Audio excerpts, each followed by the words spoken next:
Kingsford, the king of the tailgate. Get it today at the Home Depot. How doers get more done. At AT&T, we guarantee our network, so you can talk college football with your BF. Why in the rare event of a network outage, you'll automatically get a bill credit for a full day's service. For wireless downtime lasting 60 minutes or more caused by a single incident impacting 10 or more towers, must be connected to impacted tower at onset of outage. Restrictions and exclusions apply. See att.com/guarantee for full details. This holiday season, imagine a home that feels safer, cozier, and truly yours. Hey, I'm Brad Nortman, and I know how much it means when your home finally works the way you've always hoped. Lifetime Home Services helps families create that comfort, from cleaner air and radon safety to organized closets and smart home automation. It's all about making your home feel better every day. Mention this ad during your consultation for 10% off, plus earn credits towards future home projects with our end-of-the-year special. Start creating a home that feels good to live in at lifetimehomeservices.com. Hey football fans, get ready for kickoff with homemade party must-haves this week at Sendik's. Start with delicious dips, guacamole, pico de gallo, potato chips, and popcorn. Score big with over 20 varieties of homemade sausage and gourmet burgers. Then, stop by Sendik's Deli for homemade salads, side dishes, and even pinta pizzas. All made from scratch every day. Sendik's, your trusted local. You're listening to 94.5 ESPN, WKTI and WKTI HD Milwaukee, a Good Karma Brands radio station. This is the oldest rivalry in football. For a long time, it's mostly been tradition, history, and reminders of better days in Chicago. This week, it finally matters again. The 9-4-1 Green Bay Packers. Watson with the speed. Christian Watson in a foot race, and he's going to win it. Touchdown, Green Bay. Visit the 10-4 Chicago Bears. Play fake. Williams looking, throwing. It is caught. Touchdown. Saturday Night Football at Soldier Field. It's done. 3 games left and a division title hanging in the frozen air. Chicago thinks this is their moment. First place, a little confidence, and a rivalry that suddenly feels real again for the first time since 2013. But history has a way of reminding you who you are. Jordan Love, well, he's undefeated when he plays a complete game against the Bears, 4-0. The speedy rookie, Love, loading up, going deep, down the field, has a man, it's caught, touchdown, Bo Melton. Matt LaFleur, 12 wins, 1 loss. Right on cue, Joe. The Packers already won the first meeting just 2 weeks ago. Williams looking, throwing, it is intercepted! Keyshawn Nixon and the Packers will win it! And now, with December winding down, the margin is thinner, the stakes are heavier, and every snap feels just a little bit louder. Experience versus belief, history versus hope. Saturday night, the NFC North decides who leads the way as we approach January. Packers, Bears. The North is on the line. This is Green Bay Game Day, presented by Orthopedic Associates of Wisconsin. There is a difference. Now broadcasting live from the Gruber Law Office's One Call That's All studio at the Avenue in downtown Milwaukee. Here's Alex Strouf.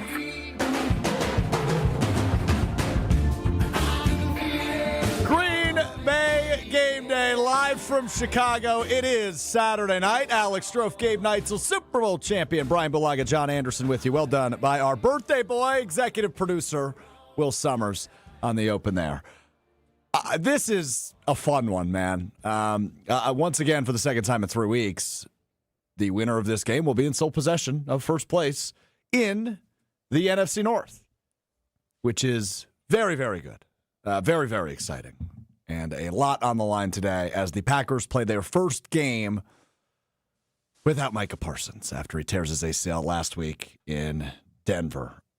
Uh-oh, John's already giving me that look. I had to bring it up, John. Sorry. He's going to make this sob story. Have you never seen NFL? The next guy's got to play. Like if we get bogged down and oh my gosh, Micah Parsons can't play, you might as well stay in the damn locker room. I don't know that I'm bogged down because I've said this multiple times this week. Like if there's anybody in the organization in Green Bay that I have faith in to figure it out, I think it's Jeff Hafley.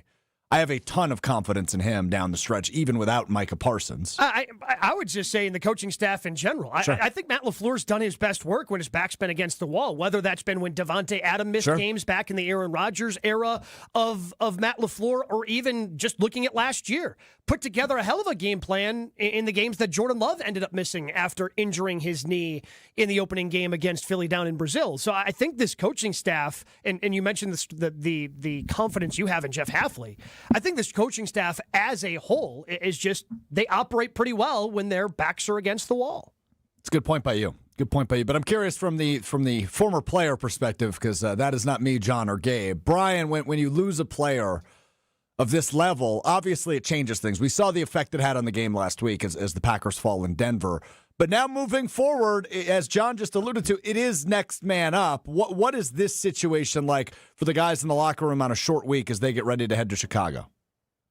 Yeah, I mean, it certainly was probably in their minds on Monday, maybe a little bit Tuesday, but once you get going and the install goes in and you start game planning and you take the field and you have to start understanding roles and responsibilities and who's going to be stepping in and who's going to be tasked with trying to fill some of that production, right? You have to sit there and look at it, and no one feels sorry for us. Micah's not coming back to save us. It's not like we have to hold off for a week and he'll come back next week and it's going to be okay. That's not the case. So like it's got to be you feel bad and it sucks. One of your most dynamic players that's ever been in Green Bay is gone for the year. We understand that. But you got to move on. You got to go play. Like the games, it's the next three are coming thick and fast. And this one isn't. This is about as important as it gets. So if you're going to feel sorry for yourself, kind of like John said, raise your hand and say, I don't think I can take that responsibility. Or you have guys that played last year. This defense was good last year. I'm not trying to say they're better without Micah. I'm not saying that. Certainly don't put me on record saying that. But they understand how this defense is supposed to be played. They understand their responsibilities. And you look no further than training camp to start how they were performing in training camp to get an idea of how this thing needs to look. Yeah. And that's what they have to lean back on. And it's going to be a group effort. It's a group effort. You can't just rely on Micah to create the pressure and the kind of the mayhem that he does play after play. It's got to be a group effort going forward. No, you're totally right about that. I'm looking forward to Jason Wilde, who will join us in the 5 o'clock hour from Soldier Field. He is in Chicago today. He will join us from Soldier Field beginning at 5 o'clock in the Jason Wilde hour. But his lead game day story over at channel3000.com is how they're, quote-unquote, dusting off the old playbook, because all preseason, as Bryan just alluded to, all training camp, there was no Micah. They didn't know that Micah was going to be a part of this defense. There was a Kenny Clark. There was a Devontae Wyatt. There was an Evan Williams. But there was no Micah.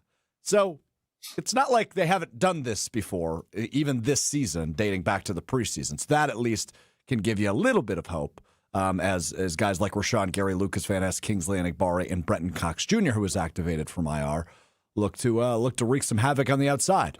But no Micah. A little scary for this defense going forward, but as you just talked about, Gabe, I do have faith in this coaching staff to make adjustments and figure something out. Yeah, and if just kind of taking a look at what the Bears like to do, they want to get Caleb Williams outside the pocket. That's by design. And trying to come up with a solution to that is going to be a challenge. Because how many times a couple of weeks ago did we see Micah Parsons be able to get out there, chase him down? Didn't lead to sacks, but it led to getting him to him getting rid of the football. And we know he wants to be able to hold on to that football to try to make those plays off schedule. It's what he's so good at. It's one of the skills that Caleb Williams possesses. So that's going to be something the Packers are going to have to come up with a different answer for, because before it was, oh, this guy's probably the most athletic freak on the field, he'll figure it out, to now you have to schematically figure that one out a little bit more. John Anderson, I want to go to you because this is something we talked about during the home version of this game 13 days ago. But it's just rare that there's meaningful football played in this rivalry in December. It's been a really long time, 12 years to be exact, the last meaningful football game that these two teams played in December. They've got two this year. This is fun, right? You enjoy the fact that this is fun again? Yeah, I like that they match up with this, right? Because they've gone through streaks, too, where very rarely have they both been good at the same time. Right. You go back and look at the series dominance, right? The 80s Bears were plowed Green Bay to the point you thought it would be hopeless that they'd ever catch up in the all-time series. And then, the Favre turn on that thing, and now it's been literally 30 years the other way, how this has gone. So, yeah, I enjoy that both these teams are good. I know that gets me in trouble with some people. I just think it makes it more entertaining. I realize there's stuff at stake. One thing about this game, though, is it seems with very few exceptions, I think of one time the Bears won like 63-7 or something in a meaningless game. They've always managed to hang around, even under. Think about the last 3 games they've played, even under Eberflus. Every one of them came down. I would like the game to not come down and be in the Bears' hands at the end. The Bears had the ball with a chance in the last game. Thank you, Keyshawn Nixon. They have the ball in their hand. They kick it through, and Lambeau win. They got a field goal to win against the Packers in Chicago, block. I would just like to let's see if we could get this thing down so we do not have to stick around for the last possession. Because that seems to, regardless of who's playing or when recently, the Packers have managed to come out on top more often than not, obviously. But there have been some weird things that have happened that have kept the Packers with more points at the end of the game. You hosted SportsCenter for 25 years, from June 1999 to June 2024, when you retired from ESPN, John. And there was 54 matchups between these two teams, the Bears and the Packers, that you got to talk about the highlights on SportsCenter. The Packers went 40-14 in your career on SportsCenter. That's crazy. 40-14. Yeah, I'm trying to think what they were in my childhood. Probably the opposite, right?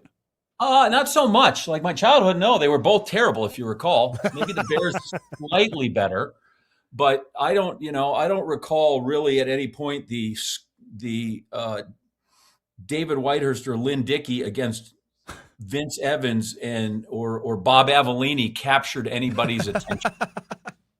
I don't know that when they speak of when none of those, they didn't write poems about any of those games. There are no odes that were written to those games. So it comes through. It's much better. And I am not the crank here about the Micah thing, but you look at this, right? It's just like Christian Watson. Yeah. It's nice to have him, but how often have they faced the Bears without Christian Watson? Right? Like it's just, and I don't want to get too far off over my ski tips or out of my area because with Brian sitting here and he's played that. I just know that in anything, I've been in enough athletics and around enough teams that, like, man, the second you start feeling sorry for yourself, right? Like you just get run over. And especially that nobody on the other side feels sorry for anybody. And so do they have as good of players? No, but they put together a team right now that's essentially a team that got into the playoffs. And actually where you guys show great faith in Halfley, right here, I feel like Halfley has to show me something. Like this is the game where he gets paid. Yeah. This is the game where he earns his keep right here. I agree with that. I think he's going to be a candidate for a head coaching job regardless of what happens over the course of the rest of the season, to be real honest with you. But you're right. I mean, if he is the defensive coordinator, we think he is. This is the game in which he does that. Brian, I want to give you the opportunity to speak on what John was just referring to. I thought that was a good line by John. When you start doubting yourself or you start feeling sorry for yourself, that's when it kind of ends. I imagine being the former pro you are. Very true statement from John Anderson.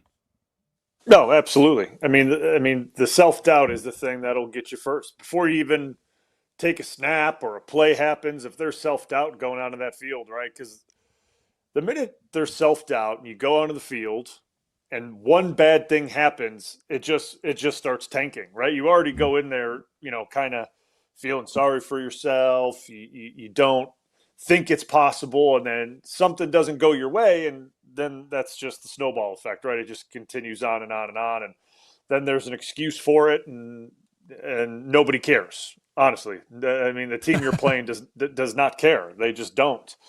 So the thing would be getting this defense, obviously, early in this, in this week of preparing for the Bears, just getting their minds right? Having Halfley, probably the mental gymnastics he did a little bit, getting guys' confidence was probably the biggest thing, right? It's not like they don't understand the defense, right? It's not like he's going to be installing a brand new scheme. That's not going to be the case. It's giving guys confidence that they can go out and execute the game plan, right? And without Micah being there, that's really the biggest thing is getting these guys confident that they can go out there and achieve what they need to do to help the team win. And that to me is, you talk about earning his keep, and these coaches, they slave over these game plans, right? Like they're there all night. Like, I mean, they'll be there till 1 a.m, and on short weeks it's probably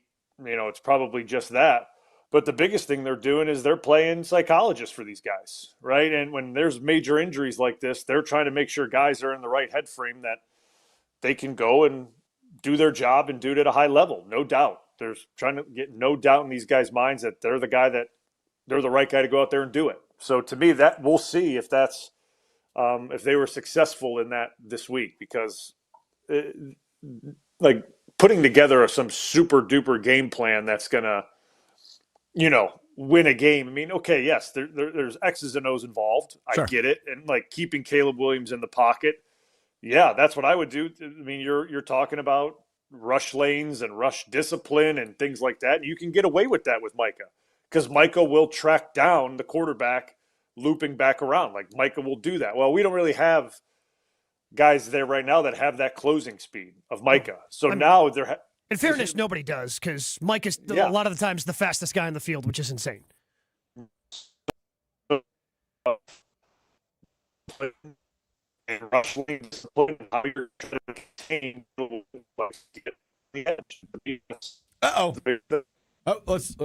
We're getting a little bit of a connection issue with Bryan, so I'm just going to read him this compliment while we attempt to reconnect.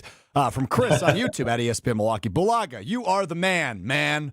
And I agree with that up until the connection issues, which aren't his fault. Oh, now we got him back. That's not his fault, the connection. Fault. I mean, he's not the one who installed I agree that internet. he is the man. I agree. I'm not disagreeing. You said until the internet connection. That's not his fault. He didn't install the internet, he says. You don't know that. You don't know what Bryan's capable of. Hey, Tito's America's favorite vodka for a reason, distilled 6 times till it's just right. Tito's known for great vodka, giving back, and doing good for dogs. Distilled and bottled by 5th Generation Inc., Austin, Texas, 40% alcohol by volume. Savor responsibly. On the Carb, let's talk at text line 800-990-3776. Dick in downtown says, I have boots on the ground in Soldier Field. This place is scared. I like to hear that. 10 Packers questionable for this one against the Bears. A 7:20 kickoff tonight at the aforementioned Soldier Field. We'll dive into the injury report, what that looks like, and what the Packers could look like with or without several key pieces. That's coming up next. It's Green Bay Game Day on ESPN Wisconsin, 620 WTMJ. More Green Bay Game Day coming up on ESPN Wisconsin at 620 WTMJ.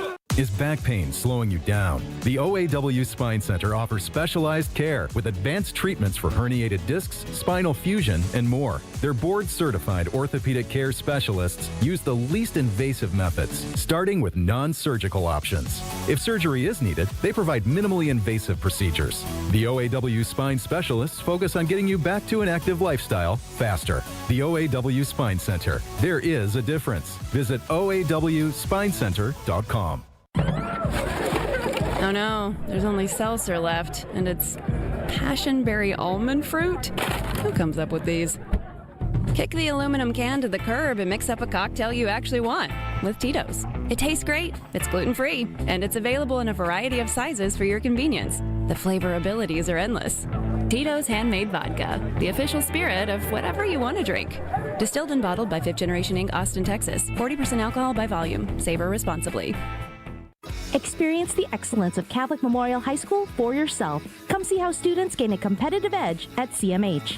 Visit CatholicMemorial.net to schedule a VIP tour or Student Shadow Day. Meet the inspiring teachers, welcoming students, and feel the energy of the CMH culture, where all students achieve more than they ever imagined possible. Visit CatholicMemorial.net to schedule your visit. That's CatholicMemorial.net. Catholic Memorial High School in Waukesha, where you rise.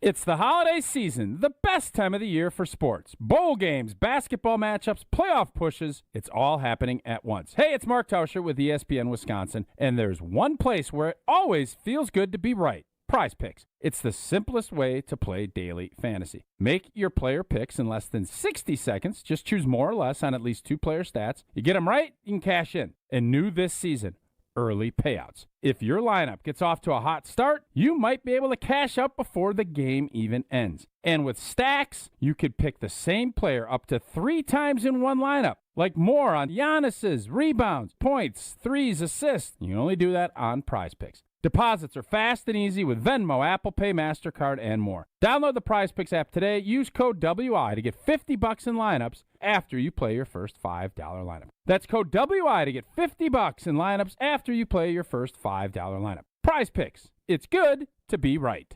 The president of James Imaging Systems, Tom Tegeter. As I reflect on the 2025 performance of the James Imaging Systems team, I'm inspired by their power of action, reliable follow-through, and ability to consistently connect with our clients. So thank you for helping our clients grow, profit, and thrive. In addition, I'm humbled by the trust our clients place in the James Imaging Systems expertise to help them succeed, now and in the years to come. As your local business technology partner, I extend my appreciation and gratitude for your ongoing loyalty. Looking forward, I feel that as individuals and as a community, if we display the power of positive action and authentically strive to find common ground, then our local communities will be stronger and our family connections will be secure and enduring. To everyone, Merry Christmas, Happy New Year, and God bless America. James Imaging Systems, your local business technology partner. Here's a dose of reality. Driving under the influence of prescription painkillers is just as illegal and just as deadly as driving drunk. In fact, there are nearly 2,000 drug-related crashes every year in Wisconsin. Help prevent drug driving, and let's achieve 0 preventable deaths on Wisconsin roadways. Driving on pills kills. Sponsored by the Wisconsin Departments of Health Services, Transportation, and Justice. You're listening to Green Bay Game Day, presented by Orthopedic Associates of Wisconsin on ESPN Wisconsin and 620 WTMJ.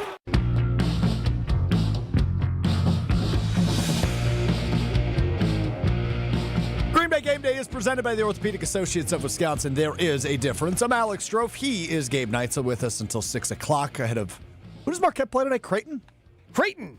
You got a busy Down day in today. Nebraska. So you're doing 2 hours with us, and then you're going to do pregame, halftime on the Marquette Radio Network, which you can hear on 94.5 ESPN Milwaukee, across a couple other affiliates across the state. But I imagine many of us, if you are joining us on Green Bay Game Day, are going to be paying attention to Packers and Bears. How are you going to split your time? Are you going to be watching both? Like, how's that going to work? That's the beautiful thing about being at the official road game watch party for Marquette at Buffalo Wild Wings in West Dallas.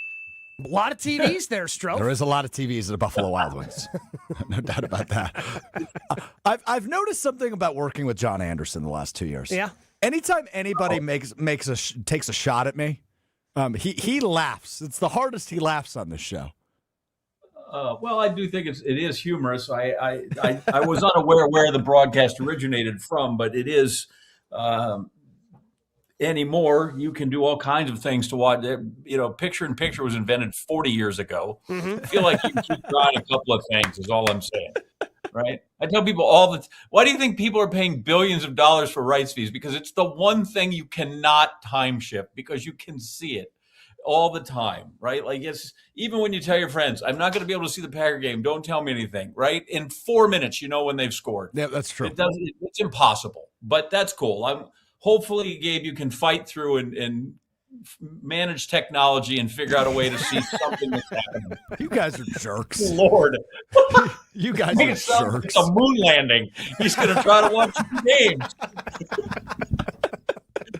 8.5 minutes to go, first quarter. Commanders lead the Eagles 3-0 early in this early Saturday game as they just convert a third down to keep the ball moving. They lead 3-0 over the reigning Super Bowl champion Eagles. All right, let's talk about this. 10 Packers.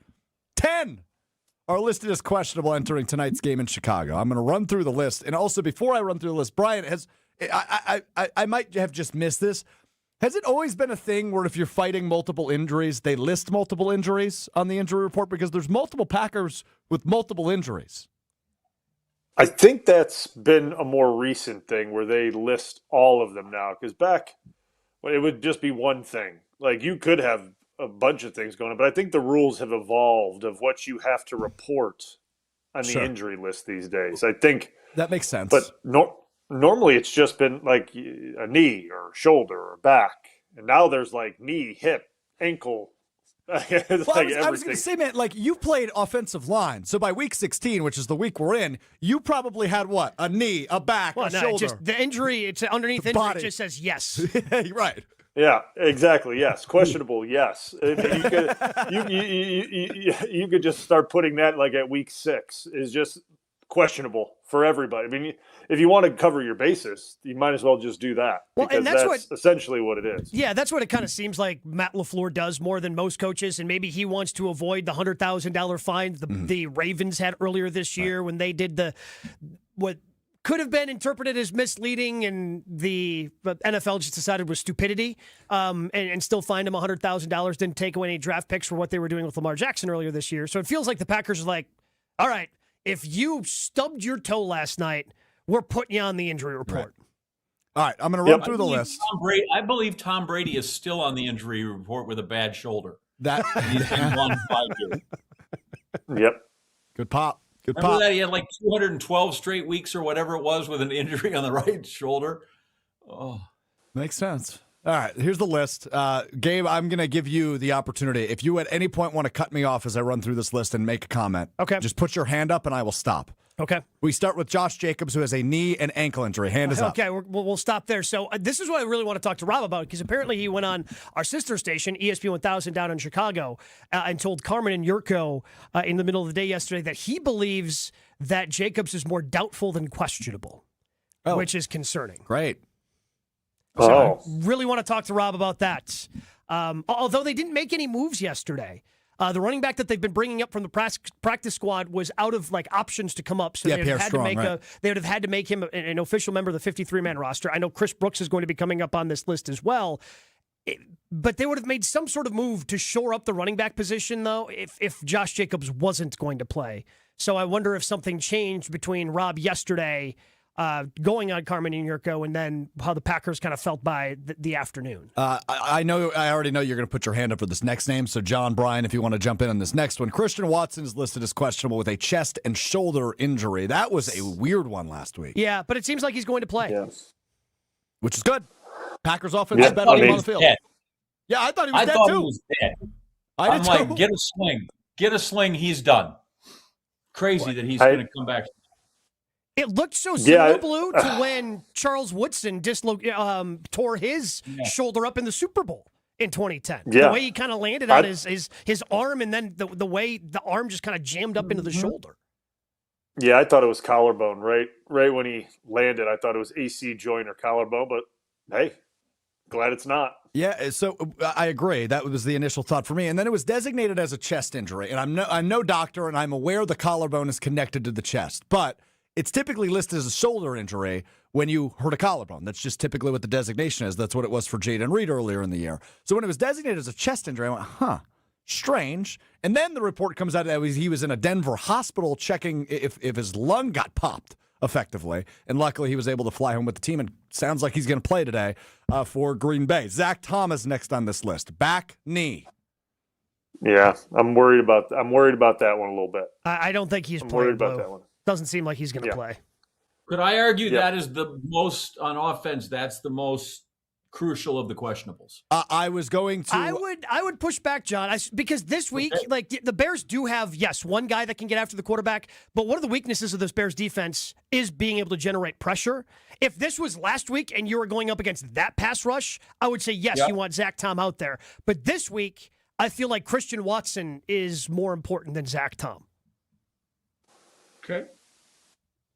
All right. I mean, I'm not gonna disagree with that. I mean, I just always look at it if you're gonna beat pressure and you're gonna do things like that because they're gonna pressure. Blitz pickup is very important, and having tackles that understand when to squeeze, when not to squeeze, assignments, eyes, passing off stunts and twists. that to me, because that's what the Bears do a lot of, how they generate pressure is stunts, twists, and then add linebackers in over the top on it. So having a tackle that's able to pass things off on the road, it's going to be loud. Communication, like that's my only 2 cents on it. But I mean, I think Kennard can play. Like I think Kennard can play. I think he's able to.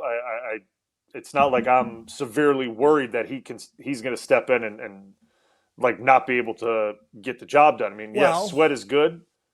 Sweat's good, but he's a different body than what he saw last week. Well, as you say that, Brian, real quick, the next name on this list is Darian Kennard with a neck injury.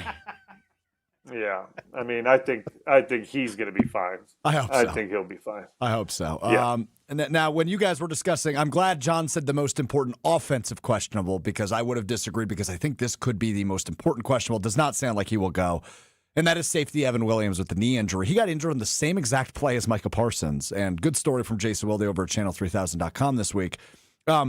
He had one trainer attend to him. Where is everybody? Where is everybody, he thought? Because there was 12 trainers with Micah Parsons. Yeah, well, money talks. That'll humble you quick, right? Yeah. He knows where he falls in the food chain. Yeah, money talks, man. Sure does. That's the way you go. But it sounds like Evan Williams could be back by the end of the regular season, but he's dealing with some swelling. Doesn't sound like he'll go today, which, Gabe, I do want to talk to you about that a bit later in the show, about what they do in the defensive backfield without Evan Williams today when he's officially ruled out a bit later. Dontavian Wicks is questionable with an ankle injury. He sounds like he should go, but still kind of dealing with that injury. You mentioned Chris Brooks already, Gabe. He's dealing with the chest injury, so 2 running backs are questionable, Josh Jacobs and Chris Brooks. Again, I feel like both of them are probably going to go, otherwise they would have made some sort of adjustment to the roster. And the remaining 3 names on this list are all edge rushers. And it's not Micah Parsons I'm referring to. Kingsley Enagbare was added with an illness. He should go.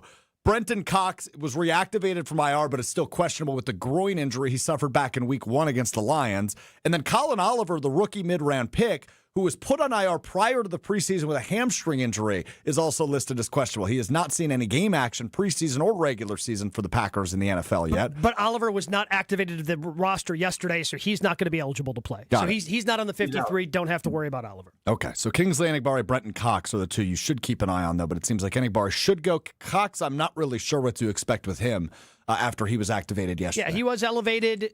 My guess is that he's going to be good to go. Okay, great. I mean, it's good to get some help after you lose Micah Parsons. Some depth, at least, right? I mean, you're obviously going to see the lion's share of the snaps go to the top 3 in Rashawn Gary, Lucas Van Ness, and Kingsley Enagbare, assuming he plays with the illness. But good to get some depth there after you lose a key piece like Micah Parsons. And they've been bringing Van Ness along slowly because of the foot injury. It's not like he played, even after the injury, a ton of snaps last week after Micah Parsons went down. I know I'm always hard on him, but I want to know how you can tell that we're bringing him along slowly. It feels like we've been bringing him along slowly for a long time. Because he's not out there. I think he played 22 snaps. I think that's what the count was for him last week. I think it was 22. So yeah. I know. Well, there you have it. Williams' thing, I think, is damaging more in that because I don't know that he's terrific in pass coverage, but I like how he sticks his nose in there in the running game, and as much as the Bears want to run it, I think that Evan Williams becomes a key piece. I think he's become my favorite Packer. I'm curious to see what they do there, because if Evan Williams got hurt last year, Javon Bullard would have been the guy that slides over. But Bullard has just been the slot guy basically all season long. I don't know how much he's worked with the safeties at that specific position. So I don't know if they slide him back there, just go with Zane Anderson, what they do at the safety position. Because if you put Bullard back there, you could put Hobbs in the slot, because that's where he did most of his work when he was with the Raiders previous to coming to the Packers. Yeah, but I don't think they've given up on Nate Hobbs by any means, but I don't think he's on the team next year.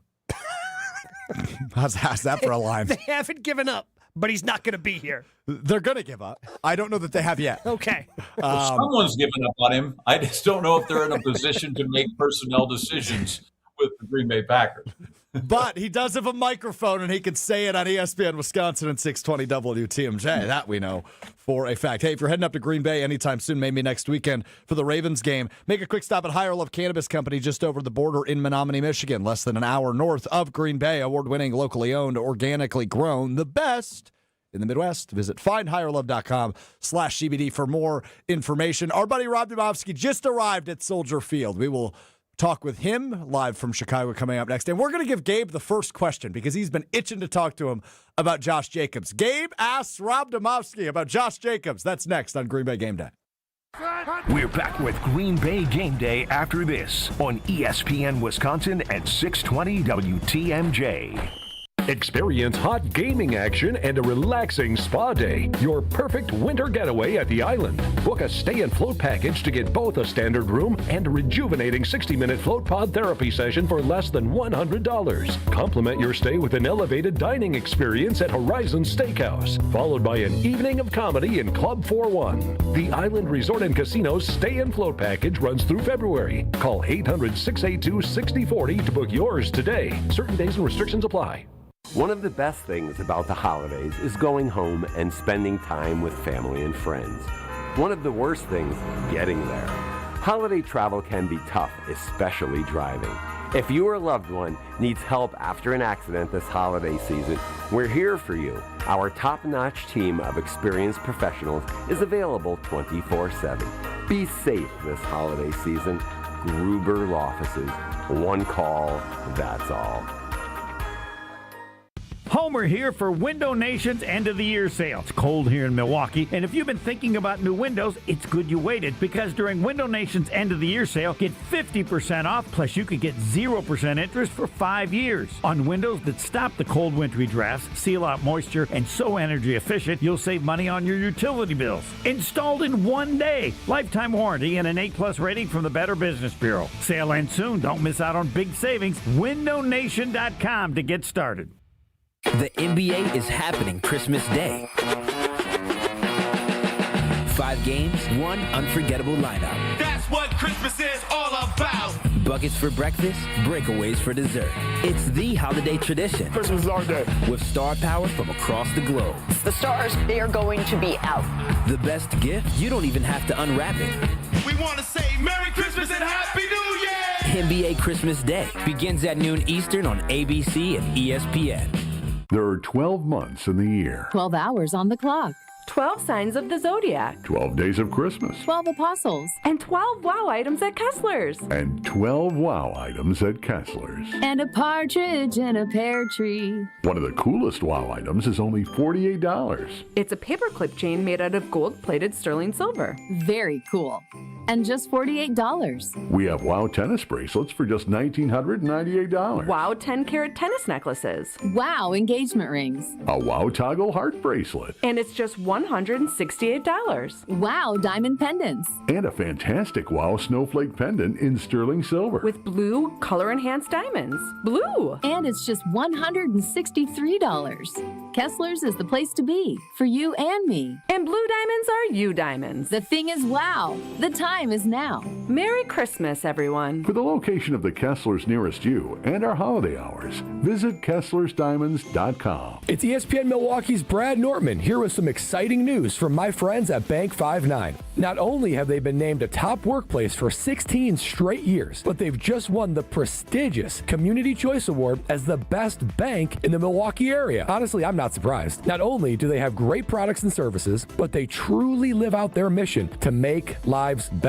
If you're looking for a true local community bank, check out The Best. Visit bank59.com to learn more today. Member FDIC. Good Karma Brands is proud to be an equal opportunity employer, providing equal employment, development, and advancement opportunities to all teammates and applicants. To learn more about careers with us, please send an email to talentacquisition@goodkarmabrands.com. That's talentacquisition@goodkarmabrands.com. Welcome back to Green Bay Game Day, presented by Orthopedic Associates of Wisconsin on ESPN Wisconsin and 620 WTMJ.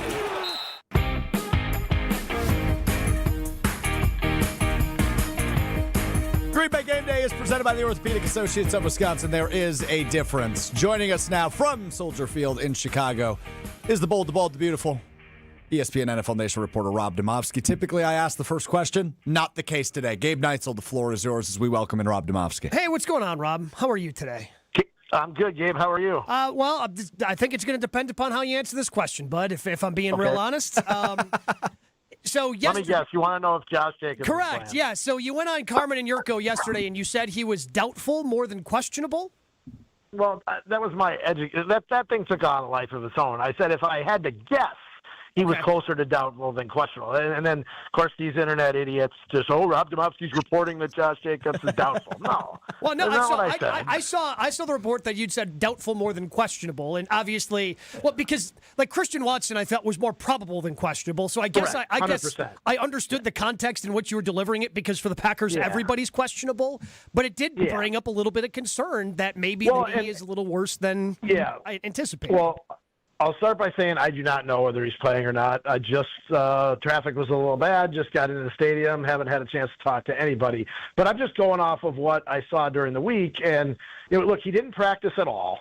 And on, what day is today? Saturday. On Thursday, he still was limping through the locker room. That's the last day we had access to players. So it just, questionable can be different. Depending on the player. Like Christian Watson looked really good, practiced, talked like he was going to play. Josh Jacobs was limping around and said, I don't know if I'm going to play. Now, I can tell you this, Gabe, he's going to try because he's Josh Jacobs and he's tough. And he's only missed one game since he's been here in 2 years. But I'm sure they know by now. I just, unfortunately, have not been able to discern that information. ESPN NFL Nation reporter covering the Packers. Our buddy Rob Demovsky is with us here on Green Bay Game Day. The Christian Watson situation, we were just discussing this, Rob, is fascinating, right? It looked like a collarbone or something bad in the shoulder, was designated as a chest. Then they thought it was a lung. He flies back with the team, and now it sounds like he's going to play. What a wicked week for him. Yeah, and the only thing I saw him have on his shoulder was a little bit of that cryo tape or whatever you call it. Like it's supposed to, I think, just increase like blood flow or something. But like he looked totally fine. I mean, totally fine. And he was talking like there was absolutely zero doubt that he would play. So I guess anytime the Packers, anytime a guy doesn't finish the game, they're going to list him as questionable the next week. Like that's just the way they do it. So, but yeah, I mean, like first you're right, collarbone. Then I thought, oh boy, did he puncture a lung? When you hear hospital, right? Yeah. Like. That's what you thought as well. They wanted to check and make sure he hadn't dislocated his ribs, which then could lead to a lung issue. And you don't want to have a lung issue at 35,000 feet in an airplane. So, but it's crazy because you thought, okay, boy, he's done for the year. What Parsons has done for the year, and obviously it turned out only one of those two things was correct. John Anderson. Well, you said you got there late. I want to know: are you in Arlington Heights or are you in Indiana? Gary, Indiana.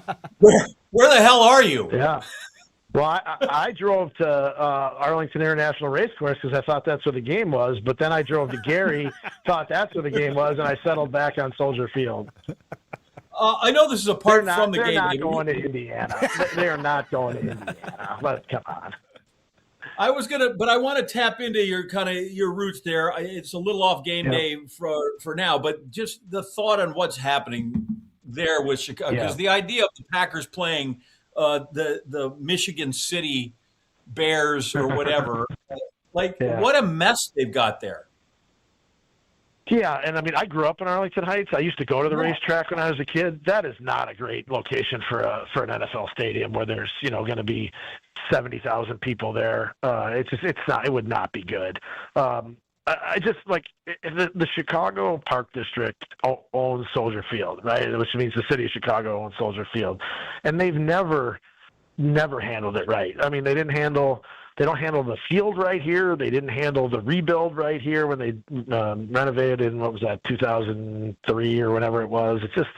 They're going to end up playing somewhere in the city of Chicago, and it wouldn't surprise me if it's right near this location. It just makes too much sense. But then again, they don't seem to do the things that make sense, so who knows? That's Chicago Bears 101. Go ahead, Brian. Yep. Rob, how you doing, man? I'm good, thanks. How are you, Brian? I'm great. Did you go anywhere good to eat last night? I always got to ask when you're when you're in these big cities. I always got to ask. So I had Giordano's pizza last night. Now, I will say this. I am a Lou Malnati's guy through and through, but the Giordano's was close to the hotel, and so I figured, well, let's give it a shot. And I liked it. It's different, though. It's like, they're both pizza, but it's like, if they're saying they're both steak, one's a tenderloin and one's a strip. Like, they're a completely different type of thing. So I'm not going to say one's better than the other, but I enjoy Lou Malnati's better, but I'm glad I tried Giordano's. Oh, it's good. I'm right there with you. I'm kind of a Lou Malnati's guy myself. I mean, that's just me. But regardless, so if Zach Tom can't go, which it kind of sounds that way, is Kennard going to be fine to play, or is his neck, is that severe too? I guess is my question.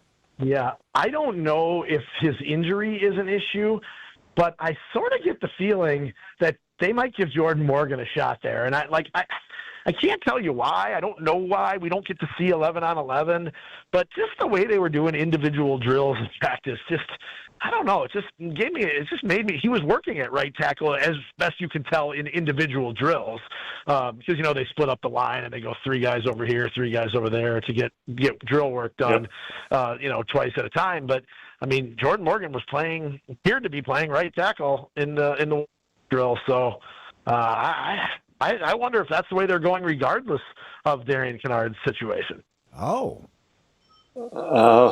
Okay. Or could it be a rotation? Which I mean, please stop. We've seen God. Pick one. Rob, pick one. I mean, read the rules. Wow. I would go with Kennard, but that's just me, and maybe they will. But I just something looked a little suspicious, I guess I will say, when it came to Jordan Morgan. All right, we'll have to keep an eye on that. One of the players that I felt really stepped up last week, Rob, was Matthew Golden. And with Micah Parsons out, we know the defense is going to look different. Defense isn't going to be as good without Micah, and I think a lot of this falls on the offense. You're probably going to have to score a few more points and not let some opportunities slip through. Is he someone that can really, over these next 3 games, be someone that's featured the way they kind of started to ramp up Christian Watson once he came back? Well, and you know what, Gabe? The quarterback brought him up in this sense this week. He said he probably hasn't gotten the ball as much as he thought he would, and we probably haven't gotten him the ball this season as much as we should have. So that tells me it's at least in the back of the mind of the quarterback, right? And, whether it's conscious or subconscious, the fact that he brought that up about, the fact that he hasn't gotten the ball enough makes me think that, when the guy's going through his reads, maybe somewhere in the back of his mind, he has that trigger that, zero's open, let's get him the ball.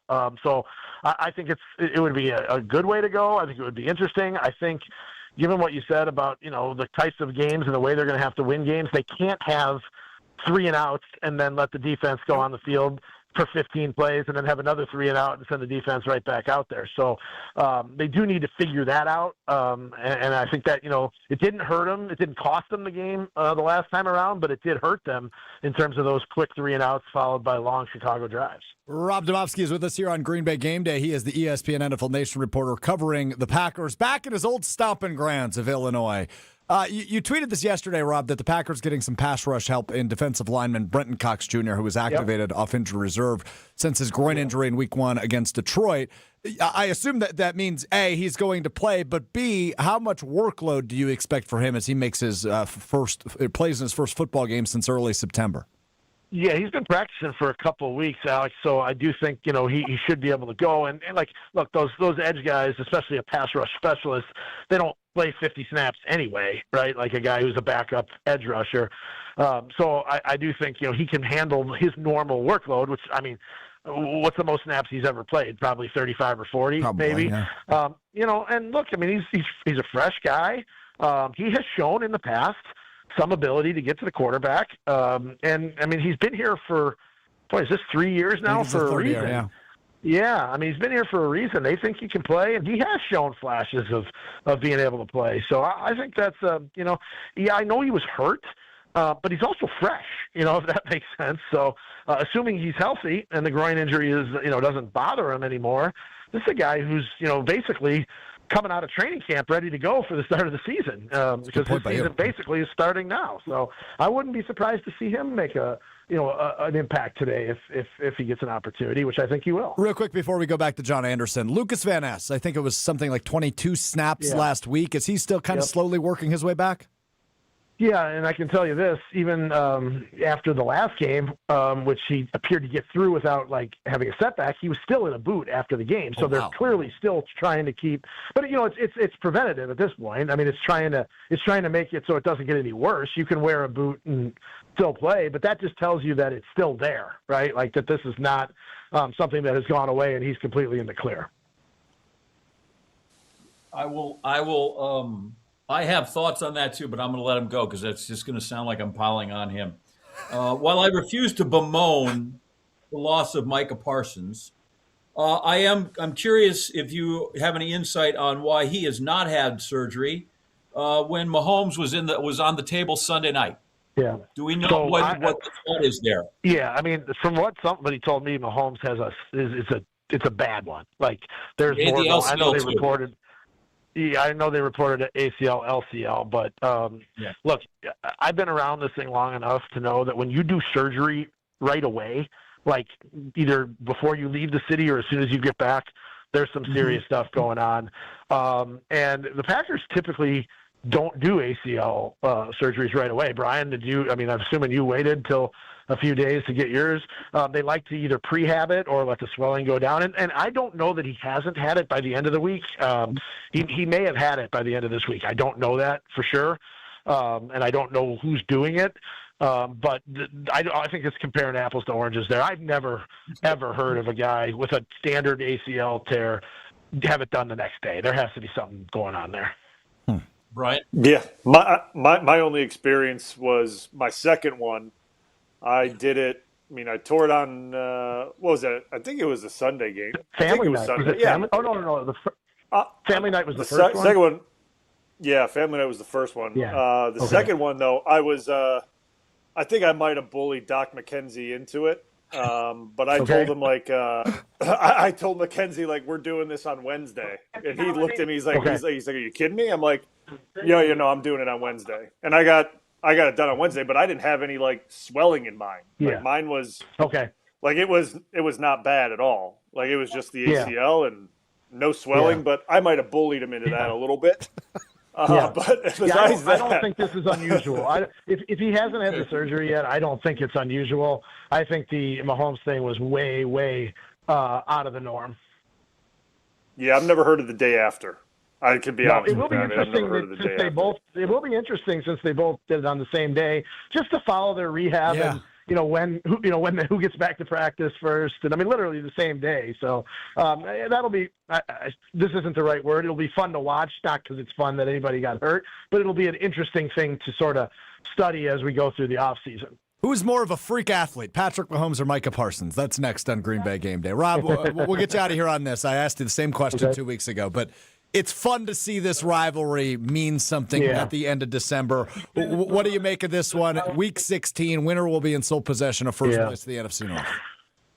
I'm going to rain on the parade a little bit here because even if the Bears win this game, I still don't think they win any of the next two games. The Packers can lose tonight and still win this division. And I think they probably will. Even if they lose tonight, they still will win this division because I think they will win their next two, and I think Chicago will lose their next two. But I don't want to take away from the fun of tonight because someone's going to walk out of here feeling really, really good about themselves. And I do think the winner is in a good position, but it's not the end position, and that's really all that matters. I don't think you saying virtually you're guaranteeing the Packers win the division is raining on anybody's parade, Rob. I don't think that's what you just did. Rob, we appreciate the time as always. Enjoy Chicago. Enjoy the game tonight, and we'll be talking to you at least a little bit this week across our shows in ESPN Wisconsin. But I don't know that I'll talk to you. So Merry Christmas. Have a great week, and we'll talk to you next week. You guys have a great holiday and enjoy. He's the best. Rob Demovsky. Thanks, buddy. Now,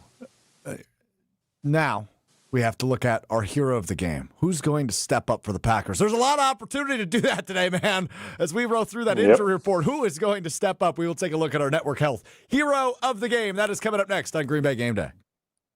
Stay right here. Green Bay Game Day will be right back on ESPN Wisconsin and 620 WTMJ. Put a little wow in your winter at the 31st Annual Lake Geneva Winterfest and America's Snow Sculpting Invitational, January 28th through February 1st. Watch 15 top teams create breathtaking masterpieces in snow right before your very eyes. Enjoy bonfires on the beach, a kids' play area, live entertainment, and a sparkling downtown ice sculpture walk. Plan your Winterfest getaway at visitlakegeneva.com. Lake Geneva, where it's always been the place for winter magic.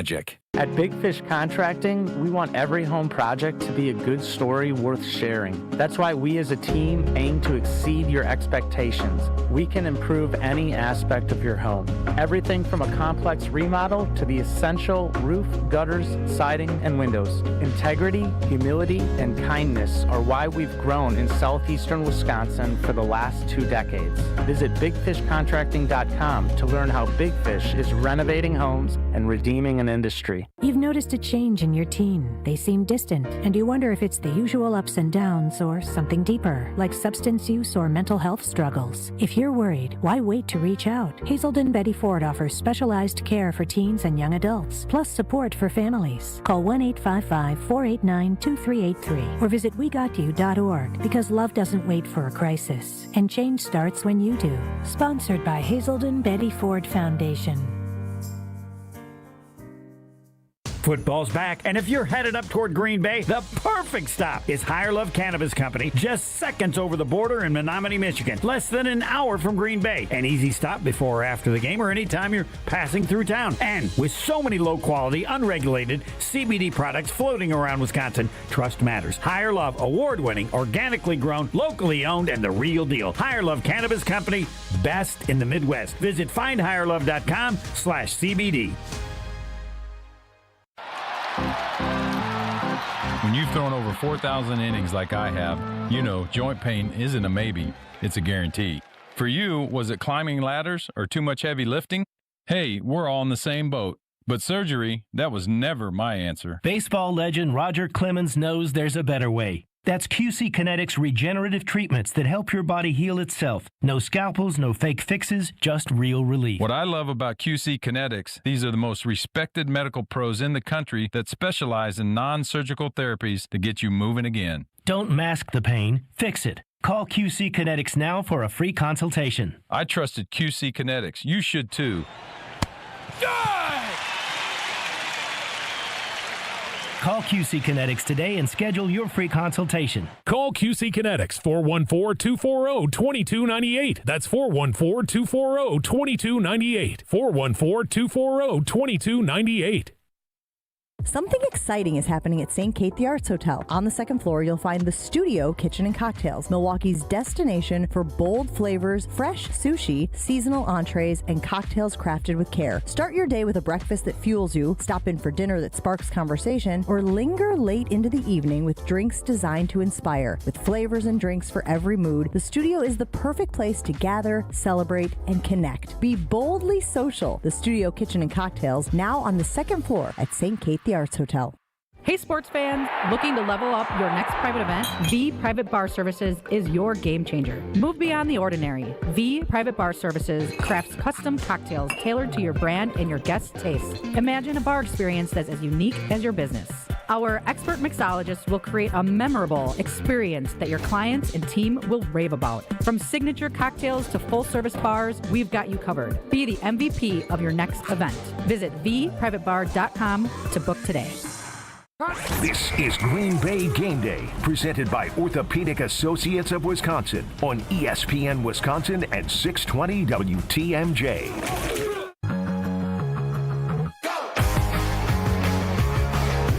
Yeah, it's Green Bay Game Day, presented by the Orthopedic Associates of Wisconsin. There is a difference. Alex Strouf, Gabe Neitzel, Bryan Bulaga. John Anderson is with us. He might be in the restroom or something. He's not at his desk right now, but he will be rejoining us in a moment. Happened to us all. All right, if we're being honest. I would say... You were broadcasting long enough. You missed time to break, and you're in the restroom a little too long. Actually, he's eating something, so I'm not going to ask him what he's eating, but I will acknowledge he is eating something. Now, Gabe, I would just say you're backing him up because you are known for occasionally at the Tundra Trio getting into a conversation that lasts a little too long, and then you yell at me when I yell at you. Yeah. Yeah. Okay. Because, again, you could just let it go. Nobody knows. Just let it go. Open up the segment, people slide in, and then everything's smooth. But, Gabe, you know me better than that. You know me better than that. Just asking a little professionalism out of you. What are we snacking on, John? I have a banana. Potassium's crucial. Just before I came today, I had an 11-mile run. So I just wanted to get something back into the legs, and that's all. There you go. For those of you listening on the radio, you should see Bryan Bulaga's face when John Anderson said he went on an 11-mile run. I don't think we knew you were such a runner. Yeah, and I hate it, but it's the only thing I can do well. So are you that's what I do. Training for something? Yeah, my daughter's college graduation. I want to be there in May. Oh, my God. I want to be alive so I can see it. Bravo. Questionable for May, but okay. Bravo. Good to know you're putting in the work to make sure you get Dude, there. We're 6-0. You never know. Life comes at you fast. Okay, so it is 1965. I don't know if you know this because I was looking at your Sports Center tenure on Wikipedia earlier when I referenced the Packers-Bears stat. It says you were born in 1964 or 1965. Well, it was a long labor. No, it was just... The doctors lost track of time. Who could say for sure?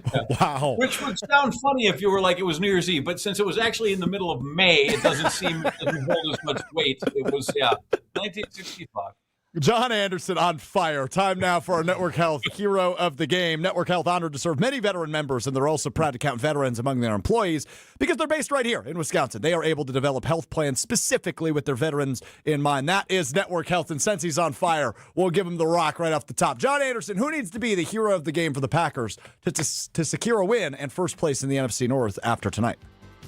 Well, my first thought was probably Nate Weir, the head athletic trainer. I feel like he's going to have to tape a lot of that stuff up. I don't know, get the Toradol out, get the shots out. I don't know what we got going on, but that guy's going to be crucial. We use him all the time, and one of us always stumbles on to Jordan Love. But I just feel like with all the guys that are questionable, like he's the guy that's going to have to hold this thing together offensively. And if your defense is perhaps compromised with the loss of Micah Parsons, and you need 7 more points, I think he's going to have to be at his best, which is what we saw the first half of the game against Denver. Like if I could see that guy again for all 4 quarters, that would be outstanding. Which goes to a larger point, I think, and we can make this later, but the team has got to stay composed because I thought last week when things got sideways, they lost their minds. And so hopefully that's the first thing is that they keep their composure here during some adversity. But I feel like more than ever tonight, Jordan Love's kind of got to take the reins of this thing and get it home. I like that pick a lot and good insight there from John Anderson. Let's go to the Super Bowl champion. Blue, who needs to be your Network Health hero of the game? For me, I'm going to go with Rashawn Gary, right? Like this is your time, right? Like this is it. Mike is not there. There's been a lot of talk about his production and this and that. And to me, this is his time to step up and make a real big impact. Whether that's sacks, whether that's pressure, whatever it may be, like this is the game that, hey, I mean, I know a lot of people say he's one of the highest paid DN. Like that's all great. Like that's fine, whatever. But it's about like Micah was there. He was the guy. Now you're the guy. You're the next guy. Like, and to me, this could be a big game for him, and he plays well in this one. Big confidence booster going into the real heart of this season, right? That's last few and the playoffs, obviously. Yeah, he's spot on there. Gabe Neitzel. Maybe it's just because he's stepping out on the field and he's going to be a hero just by doing that. But I'm looking at Josh Jacobs. And Rob had mentioned it a couple of times. I'm sure Jason's going to mention it a couple of times when he joins us here shortly. The Packers had too many quick drives, 3 and outs in the second half last time they played the Bears, and that allowed the Bears to go on these long drives. Chicago's going to look to replicate that. They want to run the football. The Packers are going to have to run the football too. Stay out of those third and long situations and be able to have those more third and manageables. And that's going to come down to Josh Jacobs running the ball efficiently when his number's called on first and second down. If he plays as good as he did, and eventually they had to go away from him last week because they ended up falling down, so they had to start throwing the ball a little bit more. Obviously, they were trying to limit him the best that they could, even though he had his longest touchdown run of the year last week against Denver. It's going to come down a lot to Josh Jacobs. If he can be an effective runner against one of the worst rushing defenses in the league. I mean, they are in the bottom third in terms of yards per carry. If he can be efficient, keeping the Packers in manageable third down situations, avoid those 3 and outs, the Packers offense is going to be a really good spot. I totally agree. I said it at the top of the show. I will stand by this probably throughout the remainder of the season. This might be the last couple of games we get with him as the defensive coordinator. That's Jeff Hafley. You got to figure something out today. I mean, Chicago, despite some of us maybe not being super believers, the record's good, their offense is improved, and he is matched up with one of the best play callers in the National Football League today in Ben Johnson. Jeff Hafley without Micah Parsons and likely Evan Williams today. Got to make something happen defensively, so Jeff Hafley will be my hero of the game. But always my hero, as Dave Grohl and the Foo Fighters once said, is Jason Wilde, who joins us from Soldier Field, coming up next on Green Bay Game Day. Stay right here. Green Bay Game Day will be right back on ESPN Wisconsin and 620 WTMJ. Hey, it's your friend John McGivern. In a world full of chaos, I'm grateful for a health plan that has my back. Network Health is so reliable and trustworthy, they always put me and over 126,000 members first. It's just what they do and what they've always done for over 41 years. Call 833-7-NETWORK today.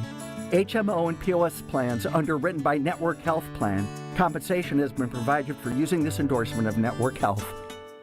The holidays are the perfect time to thank the people who make your business shine. At Alpha Custom Apparel, we help you create custom gifts and branded apparel that show true appreciation. Whether it's polished polos for your sales team, cozy quarter zips for employees, or thoughtful giveaways for your best clients. We make it easy with fast turnaround, creative options, and Midwest service you can count on. This season, give gifts that build pride and strengthen relationships long after the holidays are over. Visit alphacustomapparel.com and start your holiday gifting today.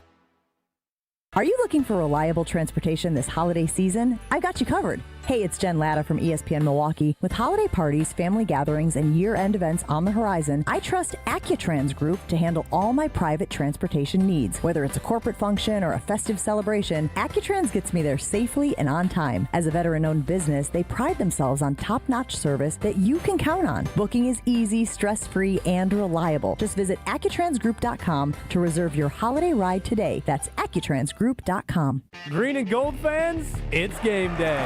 And you know what that means. Tailgating with friends and raising a glass to our favorite team. This season, make Bacardi the star of your pregame party. Whether you're mixing up a classic Bacardi and cola, refreshing Bacardi lime and soda, or a smooth spiced and cola, Bacardi is the perfect pick for game day fun. Grab a bottle and get ready to cheer on Green Bay with the best in hand. Available now at your local retailer. Live passionately, drink responsibly. Bacardi USA, Miami, Florida. Rum 40% alcohol by volume. Experience hot gaming action and a relaxing spa day. Your perfect winter getaway at the island. Book a stay and float package to get both a standard room and a rejuvenating 60-minute float pod therapy session for less than $100. Complement your stay with an elevated dining experience at Horizon Steakhouse, followed by an evening of comedy in Club 41. The Island Resort and Casino's stay and float package runs through February. Call 800-682-6040 to book yours today. Certain days and restrictions apply. Diamond stud earrings are the Christmas gift that shines brighter than the tree. If she already has a pair of natural diamond studs from Kessler's, Bring them in and we'll give you 100% of the price you pay. When you trade them in on a larger pair of diamond stud earrings. That's been our policy for more than 30 years. We have diamond studs from $198 up to $40,000. And we have 0% financing for 18 months with approved credit. And 0% is a really low interest rate. Some people say that 0% is the very best interest rate. Diamond studs always fit perfectly. They never go out of style. And you can wear them with anything. If you want to trade in her old natural diamond studs from Kessler's on some bigger diamond studs from Kessler's, go ahead and pick up her new ones today. And you can bring in the old ones after the holidays. Come to Kessler's. Bigger is better. And blue diamonds are you diamonds. For the location of the Kessler's nearest you and our holiday hours, visit KesslersDiamonds.com. Experience the excellence of Catholic Memorial High School for yourself. Come see how students gain a competitive edge at CMH. Visit CatholicMemorial.net to schedule a VIP tour or Student Shadow Day. Meet the inspiring teachers, welcoming students, and feel the energy of the CMH culture, where all students achieve more than they ever imagined possible. Visit CatholicMemorial.net to schedule your visit. That's CatholicMemorial.net. Catholic Memorial High School in Waukesha, where you rise. Tune in to KBN every day at 2 o'clock. Kyle Bruston Nortman. 94.5 ESPN is WKTI and WKTI HD, Milwaukee. A locally owned Good Karma brand station. This is the oldest rivalry in football. For a long time, it's mostly been tradition, history, and reminders of better days in Chicago. This week, it finally matters again. The 9-4-1 Green Bay Packers. Watson with the speed. Christian Watson in a foot race, and he's going to win it. Touchdown, Green Bay. Visit the 10-4 Chicago Bears. Play fake. Williams looking, throwing. It is caught. Touchdown. Saturday Night Football at Soldier Field. 3 games left and a division title hanging in the frozen air. Chicago thinks this is their moment. First place, a little confidence, and a rivalry that suddenly feels real again for the first time since 2013. But history has a way of reminding you who you are. Jordan Love, well, he's undefeated when he plays a complete game against the Bears, 4-0. The speedy rookie, Love, loading up, going deep, down the field, has a man, it's caught, touchdown, Bo Melton. Matt LaFleur, 12 wins, 1 loss. Right on cue, Joe. The Packers already won the first meeting just 2 weeks ago. Williams looking, throwing, it is intercepted! Keyshawn Nixon and the Packers will win it! And now, with December winding down, the margin is thinner, the stakes are heavier, and every snap feels just a little bit louder. Experience versus belief, history versus hope. Saturday night, the NFC North decides who leads the way as we approach January. Packers, Bears. The North is on the line. This is Green Bay Game Day, presented by Orthopedic Associates of Wisconsin. There is a difference. Now broadcasting live from the Gruber Law Office's One Call That's All studio at the Avenue in downtown Milwaukee. Here's Alex Strouf. Green Bay Game Day is presented by the Orthopedic Associates of Wisconsin. We are live on ESPN Wisconsin, 620 WTMJ. Alex Strouf, Gabe Neitzel, the Super Bowl champion, Bryan Bulaga of Wipeout fame, Green Bay, Southwest alumnus, John Anderson. And joining us now from Soldier Field, he is the 3-time Wisconsin Sports Writer of the Year, Jason Wilde. Go ahead, Gabe. This quickly, sorry, Jason, but per Tom Pelissero just tweeted this out seconds ago. Josh Jacobs will be active tonight against the Bears per sources. Jacobs continues to battle a knee injury. He was on crutches Monday, didn't practice all week, but with the division potentially on the line, he's going. Jason, your reaction to that news? What is that bad? Jason, thoughts? Jacobs news? I'm not sure who's talking. You are. Hi. Hello. First of all, John Anderson, phenomenal so far since I've tuned in. I mean, the extended labor joke, incredible. I need to start running with him so I can make it to college graduation. So I appreciated that as well. I am in the press box. I've got my official Bears popcorn from Nuts on Clark. I'm excited about that. If that's healthy enough. Not to be whatever on Josh Jacobs, but no blank, as Tausch would say. I think it was pretty clear from the very jump that he was not going to allow them to have him sit out. It's great that that's been confirmed by sources, but the bottom line is he was never going to miss this game. He was not. I mean, I think it was pretty clear from his tone. Now, I watched Evan Williams work out before I came over to this hidden corner to use my golf voice from the press box, and Evan Williams did not sound like someone throughout the week that is playing tonight. So I don't know if that was one of those workouts, and Bryan would know this better than anyone. Sometimes they put you through a workout to see if you're able to play tonight. Other times they put you through a workout so you can get a workout in because you're not playing tonight. And we'll find out in about 40 minutes which one of those that was for Evan Williams. Bryan, everything Jason said true, correct? Yep. He's 100%. So he's 100% true. I mean, that's the way it goes. So, Jason, Evan Williams is interesting to me just because last year, if Evan Williams wouldn't be able to go, Javon Bullard would have been the likely replacement at safety. But he's obviously been their slot corner throughout the course of the year. If he does not go, as we're anticipating, is that Zane Anderson who gets that opportunity at safety? Do they push Bullard back there and Hobbs ends up being the slot guy? How do they handle it if Williams doesn't go? Question, Gabe. I don't know the answer to that. Those are the two options, right? Now, I would think that if you believe that Bullard is an extremely effective slot and more effective than Nate Hobbs will be if you put him in, because remember, Nate Hobbs did play some in Denver. Not very long. Then I no, he didn't, right? And Bullard has been really reliable. It's just it would I would expect it to be Zane Anderson. Again, I can only go on feel from conversations we have, and I thought it was really interesting how effusive Jeff Hafley was in his praise. And it didn't feel like empty Zane praise. Anderson. Not that it was empty praise for Rashawn a couple of weeks ago, but it felt like it was a guy defending Rashawn Gary, a coach defending his player. This felt like genuine praise for what Zane Anderson did coming in after Williams went down. Juxtapose that against our conversation with Steno. I thought Adam Stenovich, like, I don't know what Rob told you guys earlier. I passed him in the hallway, and I saw him eating the chicken that they have here tonight, but I haven't gotten there yet. But I think it's probably going to be Jordan Morgan at right tackle, not going with Darian Kennard. Now, Darian Kennard was questionable on the injury report with a neck. I don't know if that factors in there. But if you remember, and I know, Gabe, we talked about this earlier in the week, when Zach Tom got hurt early in the season, they literally played 3 guys in the span of 2.5 games at that position when Tom wasn't available. They put in Kennard to end the Lions game.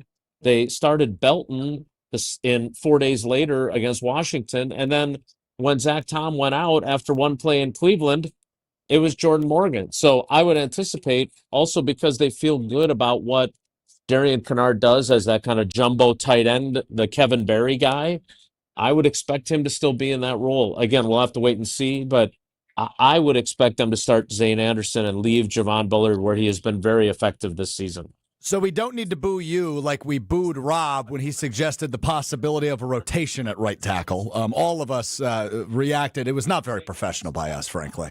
But he suggested they could potentially do a rotation at right tackle. You think that's likely or unlikely? Well, Rob's the best, so who am I to judge? I would say that I don't know. I personally am not a fan of rotations. No one is. Again, no one is but the Packers. I like to think of myself as an honorary offensive lineman who, unless you're the guy who wouldn't be playing at all and is getting at least rotated in, really doesn't like it, right? Bryan will tell you that. So I look, if they do that, fine, I guess. But again, like, and I don't want to pick on Jordan Morgan, just like I didn't want to pick on Rashawn Gary last week from that lovely office at the Champion Center in Appleton. Yep. I don't I think it's reasonable to say, look, you're a first-round pick. You've struggled at guard. We all know you want to play left tackle. But, dude, first place in the division is on the line. Like, we need you, and we need you to play well, right?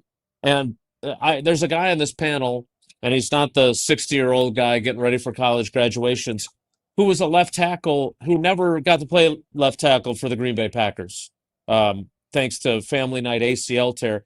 Dude had a pretty damn good career. And if you end up being a right tackle, life goes on, right? But you have to be able to do both. You have to be able to do both. And to me, this is the one position that I think it's reasonable to expect Jordan Morgan to be effective at. Like, I also know a guy also on this panel, not named Gabe, that was a terrible guard by his own admission, right? He was cut. Bryan Bulaga was meant to be a tackle, and maybe Jordan Morgan is too, but the expectation should be, if we need you to play right tackle tonight, we need you to play at a high level. And by the way, you're not going against the Denver Broncos tonight. You're going against a team that struggles to create pressure, that's not very good against the run. I don't think that it's unreasonable to expect him to play well and not need to be rotated for. There's only one person on this panel I want to hear from after Jason Wilde, and his name also is not Gabe. Bryan, go ahead. Sorry, Gabe. I guess I'll shut up then. Yeah, my bad. No, I mean, Jason, you're right. I mean, I agree, because as much as we saw him play right tackle in Cleveland and it didn't go well, that was against Myles Garrett, right? Like, that's okay. Great That's point. the guy about to break the sack. That's the guy about to break the sack record. So, like, there's one extreme, and it's not against the Broncos pass rushers, who are really, really good too. So, like, this is a different beast, and he'll probably, if he is the guy, no matter who's there, if it's not Zach Tom, they're going to see Montez Sweat. Montez Sweat's a totally different body build and type that he should be okay with, right? Bigger body. It's not speed around the edge. I'm not saying you can be laid off the ball, but it's not like you're jumping the snap count because you're so scared to death that, like, you're going to get run by, right? So maybe if he is the guy, you help him early, let him get settled, and he should be able to do it, because you said at the start, it's a first-round pick. Regardless of where you're drafted, when you're a first-round pick, you're kind of asked, you got to go do it. And you said it, like, when I went to right tackle for Tausch, I had never even played. I had never taken a single rep at right tackle in training camp, in preseason, in the spring. It was only at left tackle for Cliff, and then at left guard, which was not good.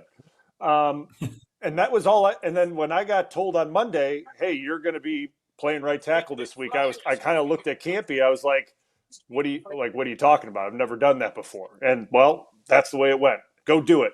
Go get it done. That was essentially the message. If you want to play, you're going to go play there. So that's what's going to happen. And that's kind of what this is tonight, right? Like, we know Zach Tom will eventually be back. We get that. And he'll eventually be back. But if he's not able to go and they call on Jordan Morgan, like, he's got to go get it done. Like, and it's an opportunity for him to, I don't know, get some naysayers off his back. Right? Like, I mean, I think it's an opportunity for that, get him some confidence, get some people off his back, because all it is right now for him, and unfortunately, this is what happens when you're first round pick. You guys have been reporting on this for a long time. John, Jason, like, you guys have been doing this for a long time. If first round pick doesn't perform in the first 2 years, there's a label put on him, and it's not a good one, right? Like, and that's the way it is. So go out there, play a good game tonight, kind of get some of those bad, vibes off you and get the job done tonight. So if it's him, like, just gotta go out and battle and get it done. That was really enjoyable stuff from Jason Wilde and Bryan Bulaga. Go ahead, Jason. Well, the label that you want is to be the youngest player to ever start a Super Bowl. That's a much better label than the other one. That would be the alternative. Yes. Yeah, that's a good point by you. Yes. Which I believe that has been broken. That has been broken now. But it was Bryan Bulaga's title when the Packers won Super Bowl 45. I don't know if it's broken. I don't think it's broken. Who broke it? I thought I read it was broken. Maybe I'm wrong. I will dig. I will dig. It was like 12. Yeah, it was. Well, maybe it's older than 12. If it was broken, I haven't been told yet. I will do the research in the break. I will do the research in the break. Coming up next, we find out what's on John Anderson's mind as we continue with Jason Wilde in the Jason Wilde Hour. Bryan still has the record. All right, Bryan, my bad. I apologize. That's on me. Hand up. It's okay. My bad. Hey, records are meant to be broken, just not yet. Not yet. I just don't know that one will be. I thought I read that you were the second youngest recently, but I'm full of crap. All right, what's on John Anderson's mind? We find that out coming up next on Green Bay Game Day. Stay right here. Green Bay Game Day will be right back on ESPN Wisconsin and 620 WTMJ. Put a little wow in your winter at the 31st Annual Lake Geneva Winterfest and America's Snow Sculpting Invitational, January 28th through February 1st. Watch 15 top teams create breathtaking masterpieces in snow right before your very eyes. Enjoy bonfires on the beach, a kids' play area, live entertainment, and a sparkling downtown ice sculpture walk. Plan your Winterfest getaway at visitlakgeneva.com. Lake Geneva, where it's always been the place for winter magic. Can you feel it? It's the thrill of witnessing a walk-off grand slam, a game-winning touchdown, a buzzer-beating 3. Yeah, you know the feeling. And there's only one place to experience that raw exhilaration.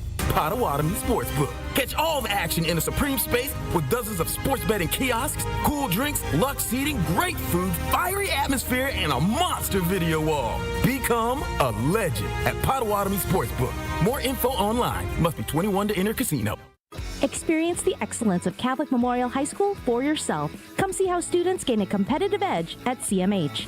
Visit CatholicMemorial.net to schedule a VIP tour or Student Shadow Day. Meet the inspiring teachers, welcoming students, and feel the energy of the CMH culture, where all students achieve more than they ever imagined possible. Visit CatholicMemorial.net to schedule your visit. That's CatholicMemorial.net. Catholic Memorial High School in Waukesha, where you rise. The grill is hot, the crowd is loud, and the flavor? That's all Coops Mustard. Hey, it's Alex Strouf. For over 125 years, Coops has been the MVP of Game Day Eats with 14 bold flavors that make every brat, burger, and pretzel a championship bite. Because Coops isn't your ordinary mustard. It's extraordinary mustard. The kind that turns tailgates into traditions and touchdowns into taste bud celebrations. This football season, bring the bold, bring the flavor, bring Coops. Coops Mustard, spreading the love since 1897. One of the best things about the holidays is going home and spending time with family and friends. One of the worst things, getting there. Holiday travel can be tough, especially driving. If you or a loved one needs help after an accident this holiday season, we're here for you. Our top-notch team of experienced professionals is available 24/7. Be safe this holiday season. Gruber Law Offices. One call, that's all. Hey, this is Mike from Infinity Exteriors. Buying a roof, siding, or windows can feel overwhelming. Hidden costs, confusing contracts. We don't play that game. We educate you so you can decide. And when you know the facts, Infinity Exteriors is the clear choice. Since 1997, we've installed peace of mind with no surprise upcharges, flexible budgets, and immediate financing. Infinity Exteriors, saving our communities from unscrupulous contractors. Visit infinityexteriors.com. College hockey fans, get ready because the ice is heating up in Milwaukee for the Quick Trip Holiday Face-Off. 4 powerhouse programs, 2 action-packed days, 1 champion. It's Wisconsin, Boston College, Lake Superior State, and the defending national champion, Western Michigan, battling it out December 28th and 29th at Fiserv Forum. Feel every bone-rattling hit and every clutch goal as these elite programs collide for holiday bragging rights. Tickets are moving fast. Grab yours today at Ticketmaster.com or the Fiserv Forum box office. The Quick Trip Holiday Face-Off. 4 teams, 1 trophy. Who will own the ice? As the year winds down, we all pause to take stock of where we've been and where we want to go next. If finishing your degree has been on your mind, this could be your moment. At Lakeland University, education fits real life with flexible evening and online classes, credit for your work and life experiences, and multiple start dates so you don't have to wait. Earn your degree 100% online, close to home at one of our 6 Wisconsin centers or on our residential campus in Sheboygan County. This next year, invest in what matters most. You. Lakeland University. Experience it your way. This is Green Bay Game Day, presented by Orthopedic Associates of Wisconsin on ESPN Wisconsin and 620 WTMJ. Well, the Eagles' implosion continues as they go into halftime down 10-7 to the Washington Commanders. Jake Elliott just missed a 57-yarder. There was a penalty on it, so he got to kick a 52-yarder. Then he missed that. He's 0 for 2 on field goals. Really 0 for 3, but 0 for 2 on field goals as the Eagles trailed the Commanders 10-7 at the break in this first of two double headers here on a Saturday evening on December 20th. It's the Jason Wilde Hour of Green Bay Game Day. Alex Strouf, Gabe Neitzel, Bryan Bulaga, the youngest player to start a Super Bowl, and John Anderson with you, with Jason Wilde, who was at Soldier Field inside the press box. And I teased it. I'm going to let it happen. What's on John Anderson's brain? I want to know, do you get some sort of certificate for being the youngest guy in a Super Bowl? Or do we have, is there some proof that we can show the officer when he pulls you over or anything like that? I just feel like that would be something that it would be cool to have. That's a good point. Yeah, I mean, I just think it'd be like the ultimate, who wants to be a millionaire question. No one would be like, who the hell is Bryan Bulaga? Don't know who that guy is. Can't be him. And no one would get it right. Can't even phone a friend for that one. Can't even phone a friend. It'd be really good. I would like it to be double Jeopardy, and then when they show it, or not like a visual a Jeopardy question, so that when you come on, then we could get the Monday Night Football Bryan Bulaga Iowa answer. I think that would be the perfect thing to go. Here's what's on my mind, Jason Wilde, is he's had to operate under these circumstances before, but the spotlight is now back on Jeff Hafley and what he will create with this defense. What has he had to say about operating without number one in the lineup? Yeah, look, I think it's not just him. I think, and whether it actually comes to fruition or not, I think the belief is authentic. And that is, hey, we went from January 13th, the day after losing to the Eagles in the playoffs in Philly in the wild card round, to August 27th, or maybe August 26th, since there were some pretty good rumors flying around before the August 28th trade. Mm-hmm. They went all that time planning a defense that didn't have Micah Parsons on it, and that didn't, frankly, add anyone of consequence to rush the passer. Right? I don't want to take anything away from Barron Sorrell, their 4th-round pick, and Colin Oliver, their 5th-round pick, but those are the edge rushers they added, right? In free agency, we know they added Nate Hobbs, and we know they added Aaron Banks. So Jeff Hafley was preparing a defense that was likely going to have to use a lot of the same tools that he did last year when, by the way, they registered 45 sacks, which is one of the most stunning statistics that I've come across during my time covering these guys, because their pass rush wasn't very good, right? Like Rashawn Gary led them with 7.5 sacks. 16 different players had at least a half a sack. So they had to conjure up pressure, is what I'm saying. So I think the beauty of it is they're able to use that stuff. And as Lucas Van Ness put it, we're dusting off the old playbook, which was great imagery. I don't know if there was actually to get the dust off the cover or not, but the reality is that that's if there is a silver lining, and that's why I asked Hafley the question the way I did at midweek about, look, tell me if this is dumb, because this is how my brain works, but maybe NFL coaches' brains, which are smarter than mine, don't think this way. But to me, there's this tiny little advantage, as opposed to they trade for Micah Parsons in like March, right? When a lot of deals get done or a lot of free agent signings happen. Then you spend the entire offseason, the entire training camp, thinking about, all right, what's our defense going to look like with this incredibly shiny new toy that's going to be star-spangled awesome for our pass rush? Well, they didn't get to do that. They were trying to figure out, hey, how are we going to generate pressure with Kenny Clark in the middle? And can we get more from Devontae Wyatt? Now, those are guys they had to adjust to not having.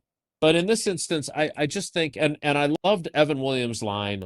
To me, his locker is a couple spots down, and I use this as my lead in my story. He pointed at Micah Parsons' locker, and those two, Parsons has kind of become a little bit of a mentor to him. I think those two really hit it off. That corner has Parsons, it has Evan Williams, and it has Xavier McKinney, all kind of the same area. And he said, look, no disrespect to that guy. That guy's a future Hall of Famer, but it's borderline offensive to us that people, that you, and he pointed at me, and I appreciated that, that you would suggest that losing one guy is going to be the end of our defense. And so now look, it's my job to balance that out by saying it very well could be, right? That guy is that special. But I love the attitude. If you are a Packers fan, that is exactly what you want to hear from the guys that are still left on this defense without Micah Parsons. And that is, we love him. He's a great player. He tilts the field in our direction, but we ain't got him. And Keyshawn Nixon said the same thing. Like, we love him. We're going to miss him, but we got some dudes on this defense still. Tonight we start to find out if those dudes can rise to the occasion. Well, and Jason, when we think Micah Parsons, you think pass rush. But is it more important for the team tonight, and I know we discussed this earlier in the week, to try to be a little bit better against the run? Because it was those 4 and 5 yard runs that allowed the Bears to have those long drives in the second half a couple of weeks ago. Yeah, I mean, from what I understand, Rashawn Gary's playing the run better than he ever has before, although he is not a high snap count guy. Look, I would say this. The double-edged sword that we talked about earlier in the week, great that they didn't give up any explosives, right? The Bears ran the ball 32 times. They never ran it for longer than a 9-yard gain. But to your point, those drives were brutally exhausting for that defense. Now, there's a chicken and the egg there too, right? Mm-hmm. Like, do they have enough energy to maybe get a third down stop if the Packers' 3 possessions during that period aren't 3 and out, quick touchdown to Watson, which is awesome, and 3 and out again, right? And then they were dog-tired for that final drive, and thanks to Kingsley Enagbari's third down play and the pick on 4th down, they survive. Otherwise, that game is either going to overtime or, as Ben Johnson, I think, kind of hinted, they're going for 2 to try to win it at Lambeau. So, look, there's a lot of things that this defense should still be capable of doing. And again, the weird thing, you and I talked about this earlier in the week, Gabe, like, they're 8th against the run in yards per game and 4th in the league in yard attempt. And yet you can point to this game, that game, where you're kind of like, is their run defense as good as those numbers indicate, right? There's the Carolina game. There's this first half of the Minnesota game before they put the ball in J.J. McCarthy's hands. And last week, or 2 weeks ago, 13 days ago, they kept them to a low average. They didn't give up explosive plays, but they let them keep picking up 4 and 5 yard gains, which gave them 3rd and manageables to keep the drives going. Good stuff, as always, from Jason Wilde here inside the Jason Wilde Hour on Green Bay Game Day, which is presented by the Orthopedic Associates of Wisconsin. We will get to the injury report in about just over 15 minutes, which is also presented by the Orthopedic Associates of Wisconsin. But we know what time it is on Green Bay Game Day. Coming up next, it is the time where John Anderson shines. It is the time where we hash out the biggest discussions about the Green Bay Packers ahead of Packers-Bears Part 2 at Soldier Field in Chicago tonight. It is time for Yes or No with Jason Wilde coming up next on Green Bay Game Day. Stay right here. Green Bay Game Day will be right back on ESPN Wisconsin at 620 WTMJ. Experience hot gaming action and a relaxing spa day. Your perfect winter getaway at the island. Book a stay and float package to get both a standard room and a rejuvenating 60-minute float pod therapy session for less than $100. Complement your stay with an elevated dining experience at Horizon Steakhouse, followed by an evening of comedy in Club 41. The Island Resort and Casino's stay and float package runs through February. Call 800-682-6040 to book yours today. Certain days and restrictions apply. Oh no, there's only seltzer left, and it's passionberry almond fruit? Who comes up with these? Kick the aluminum can to the curb and mix up a cocktail you actually want with Tito's. It tastes great, it's gluten-free, and it's available in a variety of sizes for your convenience. The flavor abilities are endless. Tito's Handmade Vodka, the official spirit of whatever you want to drink. Distilled and bottled by 5th Generation Inc., Austin, Texas. 40% alcohol by volume. Savor responsibly. It's ESPN Wisconsin's Gabe Neitzel for Events by Design. Events like appreciation parties and retreats can go a long way towards boosting morale and retaining top talent. Events by Design is your go-to creative partner for employee events that truly make an impact. They help leaders retain top talent by making their people feel seen, valued, and celebrated. The creative team at Events by Design does all the planning and production, making sure things not only look great, but also work. Make a smart investment in your culture today. Search online, Events by Design. They design, you party. The holidays are the perfect time to thank the people who make your business shine. At Alpha Custom Apparel, we help you create custom gifts and branded apparel that show true appreciation. Whether it's polished polos for your sales team, cozy quarter zips for employees, or thoughtful giveaways for your best clients, we make it easy with fast turnaround, creative options, and Midwest service you can count on. This season, give gifts that build pride and strengthen relationships long after the holidays are over. Visit alphacustomapparel.com and start your holiday gifting today. This winter, upgrade your home and your savings with Exterior Pros and Baths. New windows, roofing, siding, or a stunning bath makeover. Get it done now and get $3,000 off your project. That's right, $3,000 back in your pocket during our biggest year-end blowout. Call 262-800-4274 or head to extpros.com. Don't wait. These holiday savings melt away fast. Exterior Pros and Baths. Your home upgraded for the holidays. This is Kevin Moret from Mentality. Every day is a silent competition, and with testosterone dropping 1% annually, you're fighting an uphill battle. Your colleagues notice when you lose your edge, your partner senses when your confidence wavers, and without addressing low T, you're set up to fail. No willpower can overcome this hormonal deficit. Mentality's FDA-approved treatments have shown a 30% increase in testosterone levels. Don't let low T define you. Reclaim your power at mentalityhealth.com/radio. That's mentalityhealth.com/radio. Buying a new roof might not be the most exciting thing you'll do this year, but for us at Big Fish Contracting, being chosen to do that roof for you not only provides income for multiple families in southeastern Wisconsin, but has a global reach and impact around the world. To us, it's more than just a roof.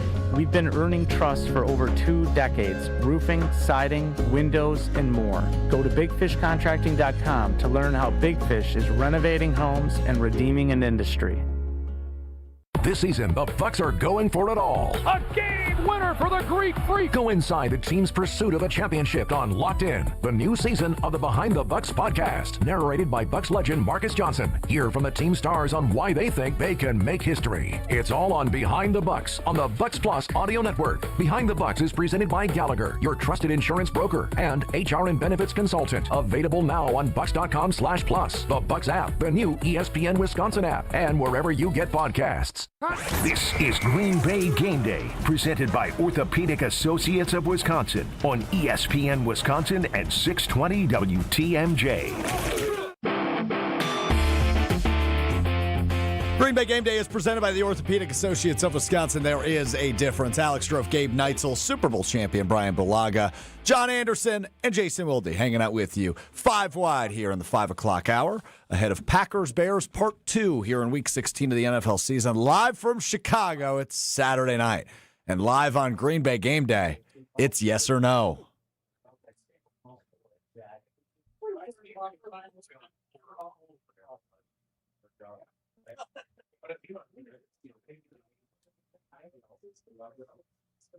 Even the cart is ambivalent about this segment. I think this first question, I'm just gauging where everybody's at today. I think this should be a yes for most, but also I don't know your palates necessarily. Jason, I start with you. Yes or no? You enjoy deep dish pizza? Wow, that's not what I was expecting. By the way, great line live from Chicago at Saturday night. That was really good. Really well done. That seems well said. insincere. Well said. No, it seems insincere. No, it was no. I genuinely laughed. I love Saturday Night Live, so I appreciate it. It was very good. Thanks. It's gonna. I'm not serving any sort of suspensions or anything for showing up late, right? I don't have to answer yes or no to this. You don't have to, but I felt like that was a question where it's pretty simple, yes or no. Considering that as we were walking around Chicago today, I specifically said that I don't like deep dish pizza because it's too much cheese. I have to answer your question, which pains me to do it, but I would be lying if I faked it here. No, I'm not. I am not a deep dish pizza guy. Nope. Interesting. John Anderson, how about you? Are you a deep dish pizza guy? Yes or no? Take it or leave it. I knew that was coming. God, well done. God, I have so much respect for you. Jason's jealous he didn't think of that. That's exactly how I'm feeling right now. Bryan grew up in Illinois, so I feel like he has to answer me. He's got an opinion on this. He grew up in Illinois. Yeah, I mean, I'm a deep dish pizza guy. I am too. I love it. I like it. I think it's good. I I'm not gonna. I mean, I'm like Jason. I can't lie about it. I mean, listen, and you don't get 300-something pounds from not eating deep dish pizza growing up. Like that's just the case. So like, yeah. I mean, what do you think? I ate salads only when I was growing up. I didn't eat deep dish. That's a good point. Of course I did. Good, fair point by you, Gabe Neitzel, who is an excellent cook, by the way. I'm curious on your opinion on deep dish pizza. It's a no from me, dog. Really? Yeah, I'm out. That's not. I don't know what that is. It's not pizza. Brian, that might be fighting words for Brian, who's from Illinois. It might be closer to a casserole. I think you're right there, John. If there's one person on the panel, you don't want to fight. I like it all. I love it. I love it personally. Like New York, Chicago. I mean, whatever. I just want to let you know you can certainly gain plenty of weight without eating deep dish pizza. I can assure you of that. There are a lot of other things. Well done by Jason Wilde. All right, First-hand experience. Let's talk football now. I actually had this question written, and it's something we talked about in the first hour, so I'm curious from Jason's perspective how he feels about this. But the most troublesome player that is questionable for the Packers' success in Chicago tonight is offensive tackle Zach Tom, yes or no? This one I don't have to give an answer to because, I think the problem with the framing of that question is, for me, that I never really expected Zach Tom to play. Sure. Again, like one of the things about, and I'm sure Rob feels the same way, like you and Brian, Brian was smart. Like when he had injury problems, we just never saw him. That's why it took him until like 2016 to win his first, or 2019 to win his first Tom Mulhern Award. Because you know what questions are coming. And Zach Tom on Tuesday, and I'm quoting him on this. You ain't getting a quote from me. And so that was Tuesday. Wednesday he talked a little bit. Thursday I grabbed him in the hallway, and his affect was very down. And basically he said, if I wake up on game day feeling the way I feel now, I'm not playing. And so that was, to me, discouraging. So in that, I think, to answer your question, my mind went right away to, how are they going to fill that void? Because I don't expect him to play. And again, you just have to be smart, because as much as you feel like this game is a make or break, I also think that they can theoretically still win this division without winning tonight. So they have to make smart decisions. I would expect in the next 7 minutes that both Zach Tom and Evan Williams will be inactive, but we'll have to wait and see. John, it seemed like earlier your answer to this question was yes. I'm curious how you answer it now. Could I get the country of origin on the question? Or no, what was it again? Do you need me to repeat the question, or would you like the origin of the country? The most troublesome, questionable player for the Packers' success in Chicago tonight is offensive tackle Zach Tom. I mean, that's a lot of qualifiers on that. And given that if he doesn't Jeopardy, go, it's yes or no. Answer the question. Well, but see, all I ever teach the kids is the yes and no questions are the worst questions you can ask anybody. So I'm trying to help you out. I'm trying to make you better. That tracks. Yes or no, you think of me when you teach kids that question, or you teach kids that? Not even one. Oh my God. No. That's disappointing. What kind of egomaniac are you? Because I know how much he hates this game. So I was thinking maybe now when he's teaching that in his advanced journalism classes at the University of Missouri, he's thinking of me. He says, I work with this buffoon on ESPN Milwaukee, and he always asks yes or no questions.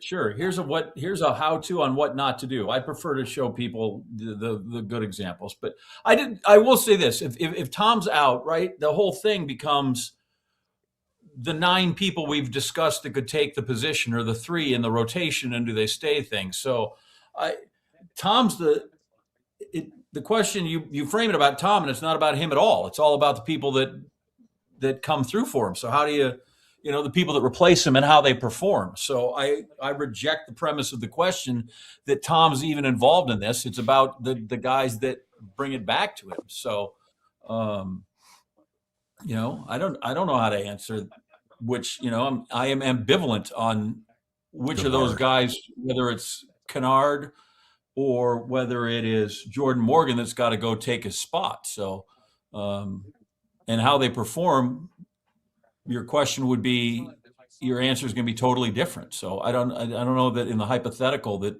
I'm willing to put myself out there for Zach Tom. Unlike he was in the first hour. Bryan Bulaga, the former right tackle. Yeah, I mean, listen, I think there's a lot of guys that are questionable that are key individuals. I don't know if you can put a value on one of these guys or the other, right? Like, I mean, I think for me, I would look at, yeah, I mean, I would look at it. I would look at how valuable is Christian Watson? How valuable is Josh Jacobs? How valuable is Evan Williams? Like, I mean, you look at those things and Zach Tom, and I talked a little bit about why Zach Tom would be important to have in a game like this when a team that brings a lot of pressure on the road and things like that. Like, I mean, there's value to each of these ones. So, like, I don't really have a straight answer as he's the most important or the second most or the third. I don't really have an answer. Gabe, what could you say that's not already been said? I'm going to take your question, just ask a different question, because, Jason, you said something off of that. So Zach Tom on Wednesday said, man, if I feel this way, I'm not going to go. Do you think that's because he potentially learned a lesson from the oblique thing and he tried to play through that, went out there for one play, and then had to go down right away? That's a good question. Yeah. So, if only that had been the question. Because we're not getting those last 8 minutes back. I think that's an excellent question. And I have to think that he learned from that, right? Because look, and again, Bryan can speak to this far more intelligently than me. The challenge for a player is, on the one hand, competitors always want to play. Now, Bryan would also probably tell you that not all guys are wired that way.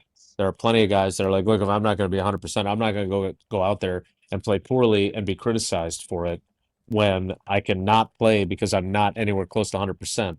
But there are guys, and they're usually offensive linemen, that say, look, I don't care. I'm going to play. I'm playing through this. I mean, I remember Marco Rivera playing on a torn MCL like 4 days after it had happened because they had like Thanksgiving or a Thursday night game.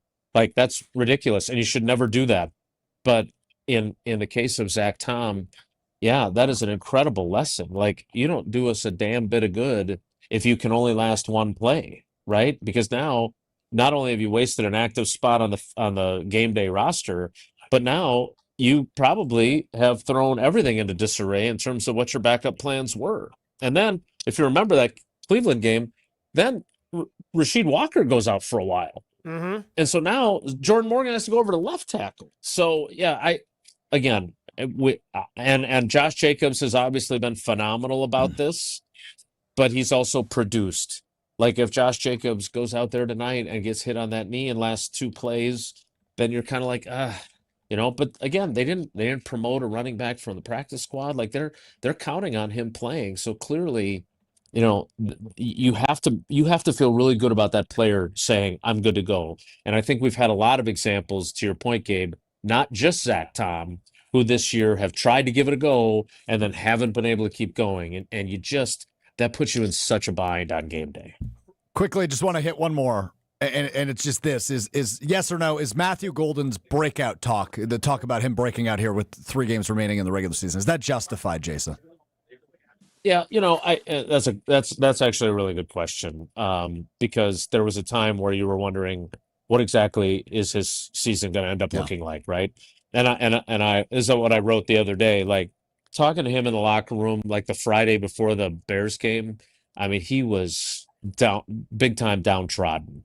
He's frustrated with the injuries. He's frustrated with his lack of production. He's frustrated with the opportunities he got when he did play. And he's frustrated that the other 2 dudes that were drafted in the first round at his position are both leading their teams in receiving. And here he is. And I thought, when I talked to him on I guess it was Thursday, because I always get my days mixed up on a Saturday game. But when I talked to him on Thursday, I thought it was as if a burden had been lifted off of his shoulders. Like a cloud had dissipated. And like, I think it was really important to him to have the moments he had in Denver. Mm-hmm. And again, if they're going to curtail Christian Watson's snaps tonight, play him but not play him extensively, you need Matthew Golden to have some of those contributions again. Love it. All right, we will stop yes or no there. We will get to a break. When we come back, we take a look at the injury report for both the Packers and the Bears. which is coming up next, presented by the Orthopedic Associates of Wisconsin. The injury report is next on Green Bay Game Day. Stay right here. Green Bay Game Day will be right back on ESPN Wisconsin and 620 WTMJ. Looking for a delicious meal without breaking the bank? Cousin Subs has you covered. Our $10 meal deal gives you a 7.5-inch ham and provolone, turkey breast, or veggie sub piled high with fresh hand-sliced ingredients, crisp veggies, and all your favorite toppings. Add a bag of chips or regular fries, a fountain drink, and a cookie, all for just $10. This deal's available online or through the Cousins app only. And you can enjoy your meal at home, at work, or delivered straight to your door, hot and fresh. Cousin Subs. We believe in better. Available at participating locations. Offer subject to change. Experience the excellence of Catholic Memorial High School for yourself. Come see how students gain a competitive edge at CMH. Visit CatholicMemorial.net to schedule a VIP tour or Student Shadow Day. Meet the inspiring teachers, welcoming students, and feel the energy of the CMH culture, where all students achieve more than they ever imagined possible. Visit CatholicMemorial.net to schedule your visit. That's CatholicMemorial.net. Catholic Memorial High School in Waukesha, where you rise. Kyle Brust-Nortman's Ben Brust here for Grimal and Associates Insurance. They do what anyone with a growing family, like myself, does. Protect what matters most. Grimal and Associates specializes in coverage that's tailored exactly to you. Clients aren't just policies. They're part of their community. Personalized American Family Insurance back service, expert guidance, and genuine commitment. Grimal and Associates focuses on building trusted relationships and providing peace of mind. The same values they've had for over 30 years in the Milwaukee area. Connect with Grimal and Associates at teamgrimal.com. Green and gold fans, it's game day. And you know what that means. Tailgating with friends and raising a glass to our favorite team. This season, make Bacardi the star of your pregame party. Whether you're mixing up a classic Bacardi and cola, refreshing Bacardi lime and soda, or a smooth spiced and cola, Bacardi is the perfect pick for game day fun. Grab a bottle and get ready to cheer on Green Bay with the best in hand. Available now at your local retailer. Live passionately, drink responsibly. Bacardi USA, Miami, Florida. Rum 40% alcohol by volume. It's the holiday season, the best time of the year for sports. Bowl games, basketball matchups, playoff pushes, it's all happening at once. Hey, it's Mark Tauscher with ESPN Wisconsin, and there's one place where it always feels good to be right. Prize Picks. It's the simplest way to play daily fantasy. Make your player picks in less than 60 seconds. Just choose more or less on at least 2 player stats. You get them right, you can cash in. And new this season, early payouts. If your lineup gets off to a hot start, you might be able to cash out before the game even ends. And with stacks, you could pick the same player up to 3 times in one lineup. Like more on Giannis's rebounds, points, threes, assists. You can only do that on Prize Picks. Deposits are fast and easy with Venmo, Apple Pay, MasterCard, and more. Download the Prize Picks app today. Use code WI to get $50 in lineups after you play your first $5 lineup. That's code WI to get $50 in lineups after you play your first $5 lineup. Prize Picks. It's good to be right. Hi, this is Michelle Voskel, CPA and team member at the Neal Group. So, the holidays are almost here. While Santa is checking his list, maybe you can check the IRS off of your list. Don't let the IRS be Scrooge this year and end up with a lump of coal in your stocking. The IRS seems to have a knack for knocking you down just when you are getting back up. Imagine having your bank account wiped out or your paycheck being short because the IRS is taking money out to pay your back taxes. Get your head out of the sand and plan to take care of your issues and control the situation instead of letting it control you. Nothing is going to change if you don't take action. We can help you get the IRS off your back to alleviate additional stress during the holiday season. The first meeting is free. Call now, 414-325-2040, or visit nealgroup.net. You earned it, we help you keep it. That's 414-325-2040 or nealgroup.net. Welcome back to Green Bay Game Day, presented by Orthopedic Associates of Wisconsin on ESPN Wisconsin and 620 WTMJ.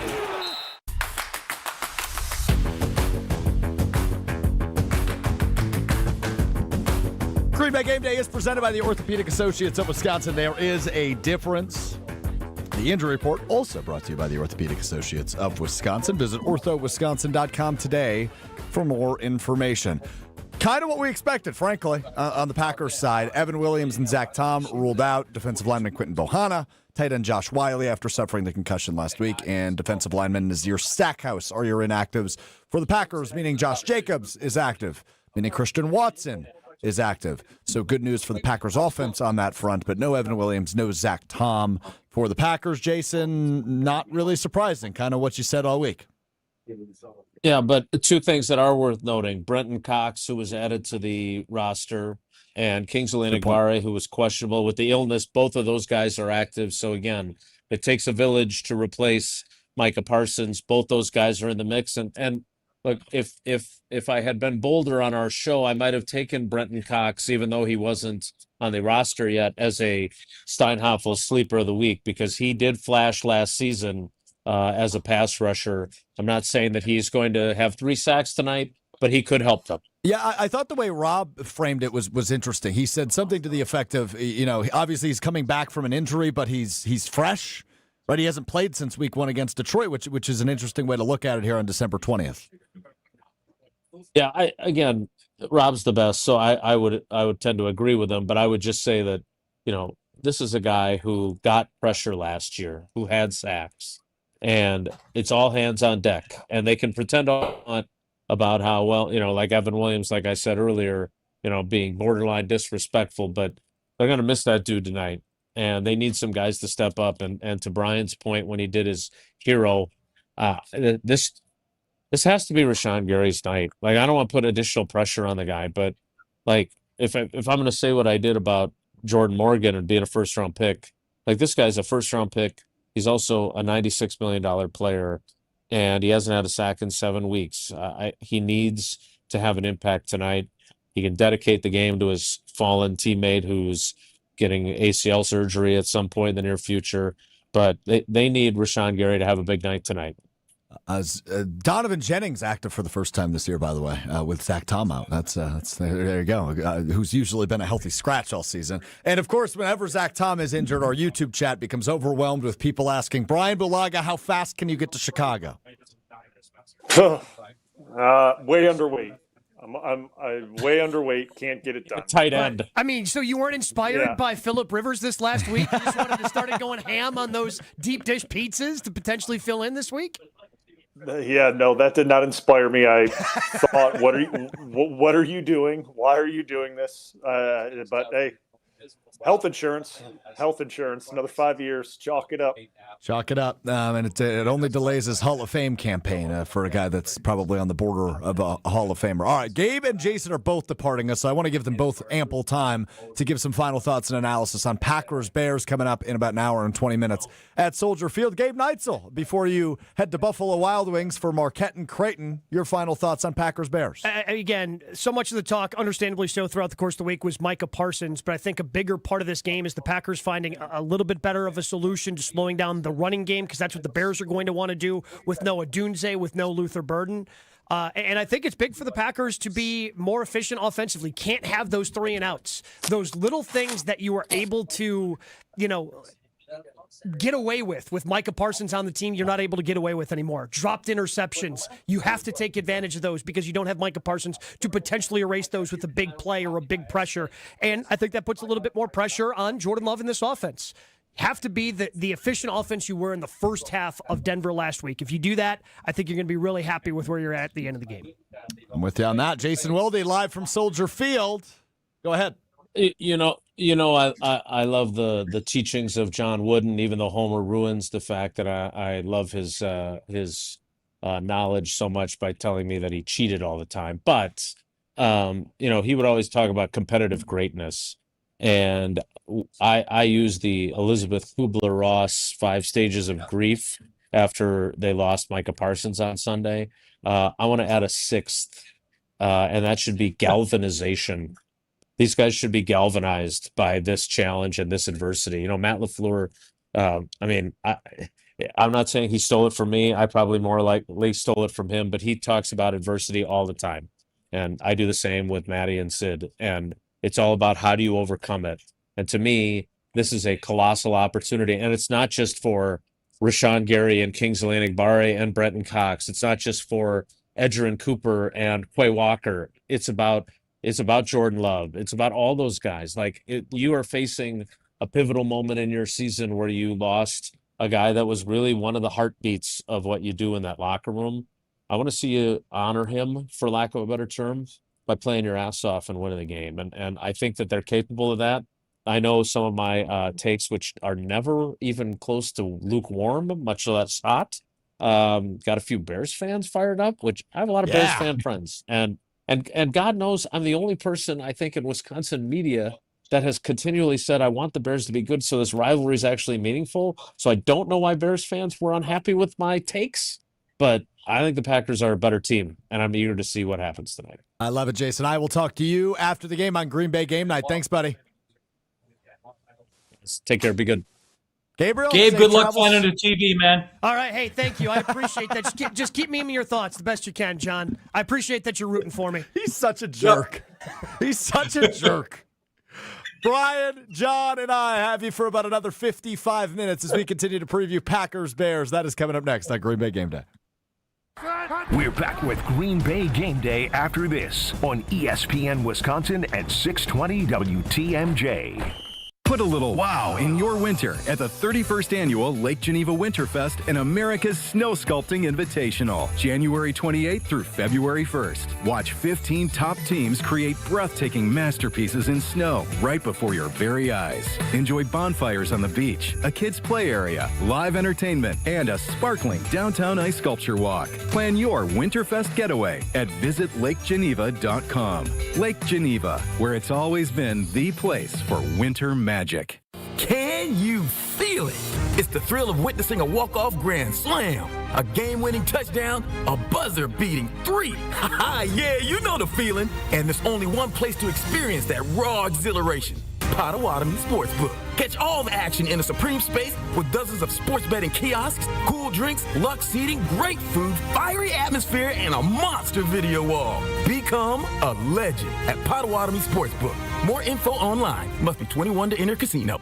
Game day in Green Bay means friends, food, football, and fun. But first, make sure your ride looks the part. Whether you're rolling up to the tailgate, headed to the watch party, or just cruising around town, a clean car sets the tone for victory. At Tsunami Express Car Wash, you'll get a fast, premium shine every time. Plus free vacuums and detailing tools keep things looking spotless inside and out. With 13 locations and growing across Wisconsin, it's easy to swing through your way to the action. Kick off game day the right way. Tsunami Express Car Wash. Wash, chill, repeat.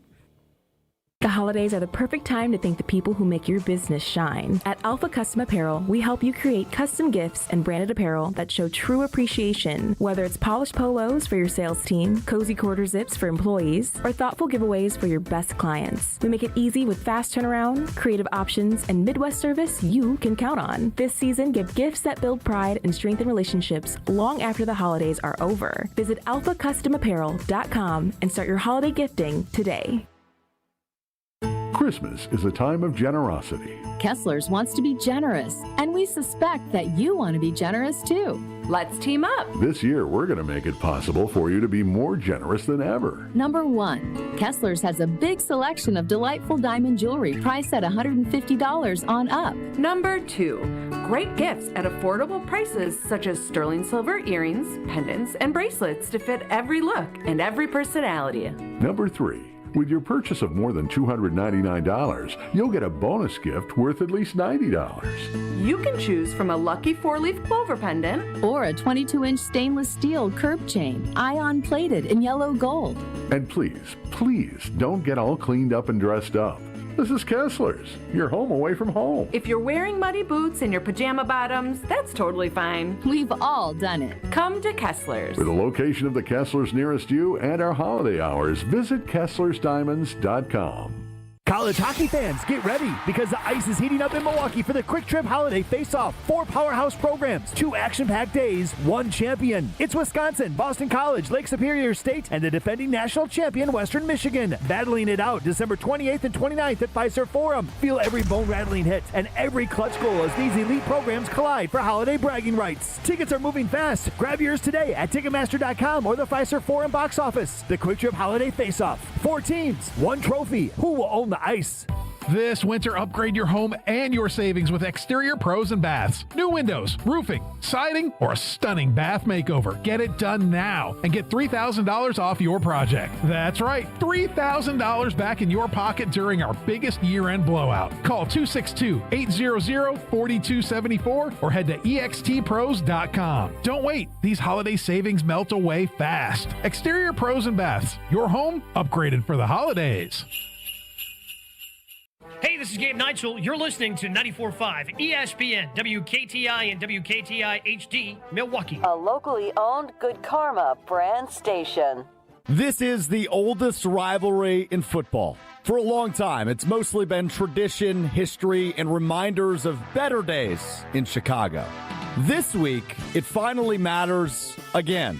The 9-4-1 Green Bay Packers. Watson with the speed. Uh-oh!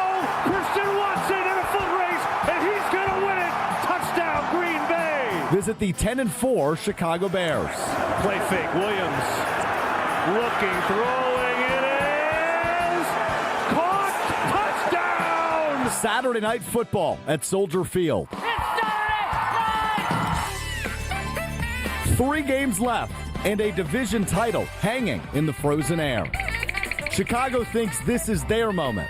First place, a little confidence, and a rivalry that suddenly feels real again for the first time since 2013. But history has a way of reminding you who you are. Jordan Love, well, he's undefeated when he plays a complete game against the Bears, 4-0. The speedy rookie, Love, loading up, going deep, down the field, has a man, it's caught! Touchdown, Bo Melton! Matt LaFleur, 12 wins, 1 loss. Right on cue, Joe. The Packers already won the first meeting just 2 weeks ago. Williams looking, throwing, it is intercepted! Keyshawn Nixon and the Packers will win it! And now, with December winding down, the margin is thinner, the stakes are heavier, and every snap feels just a little bit louder. Experience versus belief, history versus hope. Saturday night, the NFC North decides who leads the way as we approach January. Packers, Bears. The North is on the line. This is Green Bay Game Day, presented by Orthopedic Associates of Wisconsin. There is a difference. Now broadcasting live from the Gruber Law Office's One Call That's All studio at the Avenue in downtown Milwaukee. Here's Alex Strouf. Just over an hour away from kickoff, it's Packers-Bears coming up at Soldier Field. The winner will walk out in first place of the NFC North. Alex Strouf, Super Bowl champion Bryan Bulaga, from Wipeout fame, our buddy John Anderson with us, of course, giving me a hard time, as he always does. When we are tailgating at the Tundra Trio, our partners and fans sip on incredible cocktails. That's thanks to our friends at V Private Bar Services, the go-to team behind our bar hospitality. They bring the flavor, the flair, and the experience that takes our game day to the next level. Raise the bar for your next event. Book V Private Bar Services today. All right, we know the injury report. We know who's playing. We know who's not playing. I'm intrigued to see the workload for Josh Jacobs after hearing he was on crutches 5 days ago. Again, that could be preventative, I guess, like the Lucas Van Ness boot that Jason referenced. But not ideal, Brian. Not ideal. No, not ideal. I mean, I'm just hoping it's precautionary. Normally, crutches are not precautionary, but with him, I don't doubt him at all. He's one of those guys that he seems like I don't know how he's going to be, and goes out there and just plays a hell of a game like he did last week against Denver. So, like, I don't, regardless of the reports, if he was on crutches, if he was limping around the locker room, all those are accurate. I get it. But for some reason, this guy gets out there on game day, goes between the white lines, and just absolutely looks like there's nothing wrong with him. I mean, he was terrific last week. Terrific last week. Yeah. He busted off that 40-yard run. He had just a ridiculous touchdown catch. For a guy that was signed in Green Bay last year and never had a receiving touchdown, he looked like a heck of a wide receiver on that catch last week. Sure did. And that's not part of his game, right? And he's out there running wheel routes. Like, I mean, that's for someone with a bad knee out there running wheel routes and mossing guys. Yeah. Like, that's very interesting to me. So, like, Hey, and the thing is, it probably doesn't feel good, right? Like he's probably hurting, but he's got an extra gear, man, and that's why. As an offensive lineman, I admire the guy so much because I think he's the type of back that you want to block for. He's going to go to work with you, and that to me is admirable, man. I love it. Yeah, that's totally true. Really well said by you on that. And John, I feel like almost sometimes Jacobs becomes kind of an afterthought of the Packers offense as Jordan Love. I don't mean in terms of play calling. I mean like for the fan base because of Jordan Love's continued ascension and the way he's played and the fact he was in the MVP conversation for so much of the season. I feel like us as fans almost sometimes forget how great of a workhorse he is. Yeah, and listen, nothing says questionable quite like walking around on crutches, right? Like, I feel like that seems like, okay, just in case I want to know what your questionable is. Yeah, and because some of that is, especially this year, like we haven't had a ton of these now that we're all into the use of the word explosives. Like this guy does so much of his work between the tackles and literally from 1 yard to 8 yards. Mm. And that's my favorite thing about this guy is that he is just not afraid, never seems to take it down off when he has to go in there and stick his nose in it and just know that this is the play is designed to get just a few yards. Just we used to always joke about Ron Jaworski when he would give analysis of NFL films at ESPN because he'd always start, this play is designed to score, which you're like, I think so hard. But you see some play by Josh Jacobs plays, and I'm like, I'm not sure they're all designed to score. They're designed to just be positive yards and productive. And Brian, you can talk about him being on board and lineman, because he just does so much dirty work that he'll take it 20 times and average 3.5, and people go, well, he only got 70 yards. You're like, you know how valuable those 70 yards were in terms of whether it was time of possession or getting one key yard. And that's where I think his value is we love to see the guys go for 40 yards or 50, but I don't know, that guy that's willing to do that kind of slog, I think is really valuable to the team. And I think maybe that goes to your point, Alex, is that, yeah, sometimes we overlook that part is really important. Yeah. And he does it and seems to do it willingly. Yeah, I think you're spot on with that. And he's a dude that continues to play through it. And last week, again, I bring up that as a reference point because he was questionable last week, too. And he just goes out there and has a ridiculous game. So such a crucial part of this offense, especially in the cold months. Excited to see what his action is today, if he's limited in any capacity. But all those backs are active. Emmanuel Wilson and Chris Brooks, who was also on the injury report, are both active for this one. Hey, Green and Gold fans, it is game day. Kick off your tailgate with Bacardi, whether it's a Bacardi and Cola, lime and soda, or spiced and cola. Bacardi, your game day go-to. Grab a bottle at your local retailer. Live passionately. Drink responsibly. Bacardi USA, Miami, Florida. Rum, 40% alcohol by volume. What are the expectations? Because Vegas has said, well, Packers, Bears, Packers, Bears, Packers, Bears. It's flipped back and forth so many times this week. We continue to preview this one as Bryan Bulaga rejoins us coming up next on Green Bay Game Day. We're back with Green Bay Game Day after this on ESPN Wisconsin and 620 WTMJ. Homer here for Window Nation's end of the year sale. It's cold here in Milwaukee, and if you've been thinking about new windows, it's good you waited, because during Window Nation's end of the year sale, get 50% off, plus you could get 0% interest for 5 years. On windows that stop the cold wintry drafts, seal out moisture, and so energy efficient, you'll save money on your utility bills. Installed in 1 day. Lifetime warranty and an A+ rating from the Better Business Bureau. Sale ends soon. Don't miss out on big savings. WindowNation.com to get started. As the year winds down, we all pause to take stock of where we've been and where we want to go next. If finishing your degree has been on your mind, this could be your moment. At Lakeland University, education fits real life with flexible evening and online classes, credit for your work and life experiences, and multiple start dates so you don't have to wait. Earn your degree 100% online, close to home at one of our 6 Wisconsin centers, or on our residential campus in Sheboygan County. This next year, invest in what matters most. You. Lakeland University. Experience it your way. This is Matt Meitner, owner of Sit Means Sit Dog Training. Do you find yourself talking to your dog but feel like she's not listening to you? Bella, sit! Are you constantly repeating yourself but she's not following your directions? Sit! Sit! Frustrating, isn't it? At Sit Means Sit Dog Training, we want to help you have a happy, confident, and obedient dog, and we also want to make the training process an enjoyable and worthwhile experience. Contact Sit Means Sit today to schedule a free consultation so we can create a customized training program so you are able to have the dog you want and deserve. Sit Means Sit Dog Training. Sorry, we don't train husbands, wives, or kids. Hey, this is Mike from Infinity Exteriors. Buying a roof, siding, or windows can feel overwhelming. Hidden costs, confusing contracts. We don't play that game. We educate you so you can decide. And when you know the facts, Infinity Exteriors is the clear choice. Since 1997, we've installed peace of mind with no surprise upcharges, flexible budgets, and immediate financing. Infinity Exteriors, saving our communities from unscrupulous contractors. Visit infinityexteriors.com.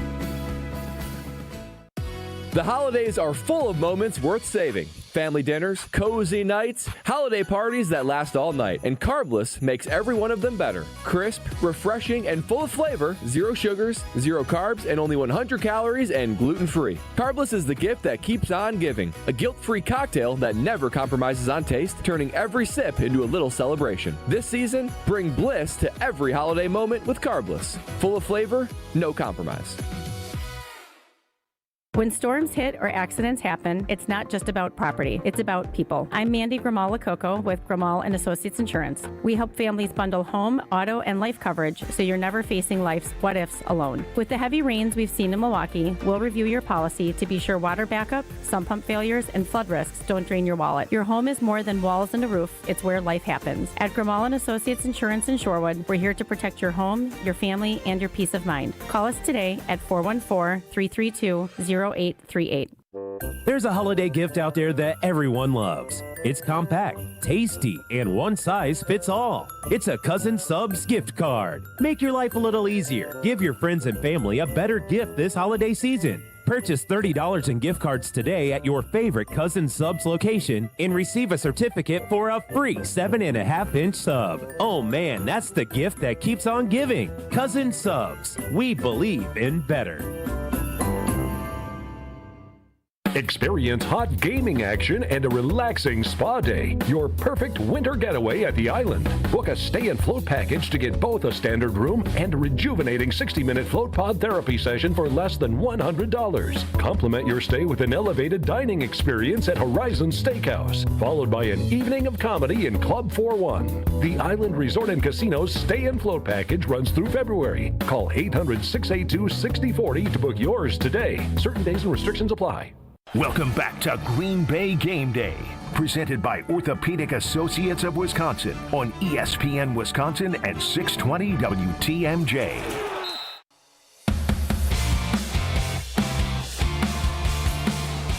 Green Bay Game Day presented by the Orthopedic Associates of Wisconsin. There is a difference. We continue as we preview Packers at Bears. The Packers 9-4-1, the Bears 10-4 in first place of the NFC North, at least for now, as the Packers head in there. I feel like we spent so much time talking about the injuries, because that has been the story this week, obviously. You lose Micah Parsons to the torn ACL. You're without Evan Williams. You're without Zach Tom. So, naturally, that's where our attention is brought to. But I think the place I want to go now is just to talk about this offense. And overall, fourth quarter last week aside, the consistency we've seen since the 2-game back-to-back losses to Carolina and Philadelphia in early November, I feel like they've really turned a corner for the most part. Matt LaFleur with play calling and Jordan Love, who really ascended into the MVP conversation up until last week, has been consistent in making plays and has really brought his accuracy up both downfield and in the intermediate. I feel like this offense is cooking a little bit. Now, obviously, without Zach Tom, that's going to hurt tonight in terms of protection for Jordan Love. But John, I've been impressed with, since those losses to Philadelphia and Carolina, the way it seems this offense has kind of turned it up a notch. I would agree some. I do still think, boy, they leave a bunch of points out there. Yeah, I do too. Don't you think? Yeah, I do agree with you on that. Like, you're going to go, what was their best game? And you go, I guess maybe pretty good in Pittsburgh. They put up 30. Dallas, they put up 40, right? Good, but that was early. That wasn't under this stretch, So every once in a while they baffle. Yeah, Thanksgiving probably would be my vote. Thanksgiving, I thought they were really good offensively. You go 3 and out, and then you get a big play like it's great, right. And then you're 3 and out again. Yeah, And I'm not saying everything because I'm not at a Buffalo Wild Wings, but I have a TV that I can see from where I'm at. And, the Eagles just put together a little 17, 18 play drive for 10 minutes. Like, I don't know that they have any of those grinder out ones, but they certainly are better. Like, they have never, other than those 2 games, they've been in Cleveland. So the 3 really bad losses, they have been, that's where they stunk out loud. But other than that, they've been, competent or better. And literally till everybody lost their mind last week, they're in that game, right? You're down 8. I can do math. That's a 1-possession game. Keep your heads about you. Score a touchdown. You got a chance. I don't have any reason to think that even when we're not sure what Christian Watson's going to be tonight, and we're not sure exactly what Josh Jacobs is going to be tonight, even though, as you've alluded to, even when he's hurt, he seems to be that guy. He's always the same guy. Brian pointed that out too. I think this is a team that can put up, 4 touchdowns. I want to know if they can put up, 40 points again. Yeah, it's a good point by you. And Brian was part of the best offenses in Packers history, bar none. So he saw several 40-point games when he was blocking for number 12 back in the day. But Brian, curious of your evaluation the last month or so of this Packers offense.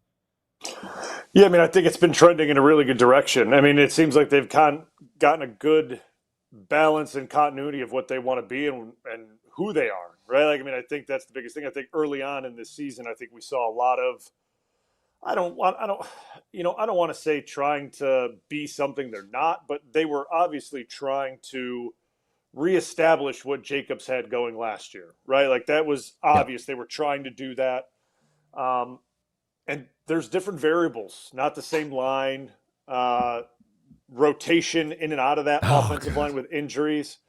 It's just, it was just never going to be the same, right? And it finally seems as if, Matt and obviously Jordan, and then they've gotten a kind of a stranglehold on what they are and what they want to be, and then how they're now utilizing Jacobs, not just in the run game, but in the pass game.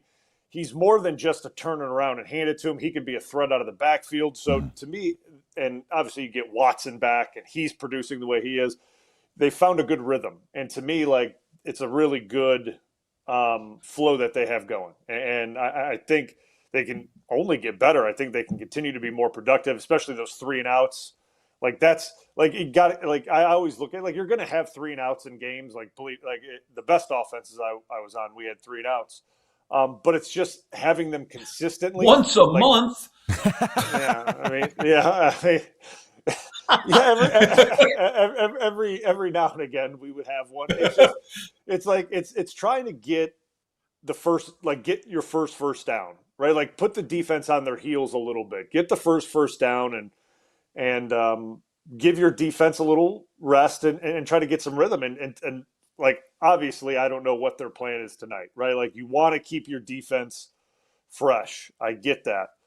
But there also seems to be times that this offense can get going and they look good when they play with a little tempo, right? And to me, on the road, getting up to the line of scrimmage, playing a little bit faster, keeping the Bears defense that likes to pressure on their heels a little bit, and playing with a little tempo wouldn't be a bad thing. Like, we played with tempo with Aaron, and it wasn't no huddle.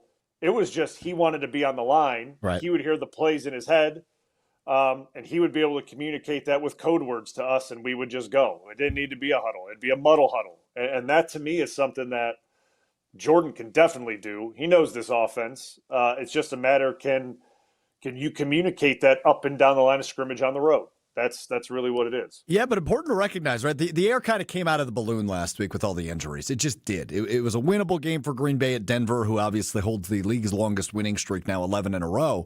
But they scored in the first 5 possessions. Now, 3 of them were field goals. You'd like to turn 3 into 7. But the first 5 possessions, every possession they had in the first half resulted in points, and then they had that touchdown right out of the gates in the second half as they kind of double-dipped with a field goal and a touchdown, added 10 points. Between the end of the first half and the beginning of the second half. So that's the consistency you've been waiting to see with a Jordan Love-led offense. And against one of the league's best defenses in Denver, to score on each of your first 5 possessions, that's saying something to me about where this offense is at in terms of consistency. Agreed. So agreed. Yeah. You talk about getting better and maybe mastery of what it is, Bryan. Explain to me then maybe you talked about Aaron. He gets you up now the line, do all those things. The confidence you need to have the quarterback that you know you're always going to maybe be in the right play. That guy's not, when he checks out of something, you know, you trust what he sees. And how does that develop with a guy who is at that position? Yeah, I mean, I think it's obviously experience, but then it's seeing it over and over that he's right a lot, right? Like, I mean, I think that's the biggest thing. And I think this is like Captain Obvious, taking care of the football. I think that's the biggest thing. The next part that I would always say, because this isn't just the quarterback, it is on the quarterback, but it's a lot of it.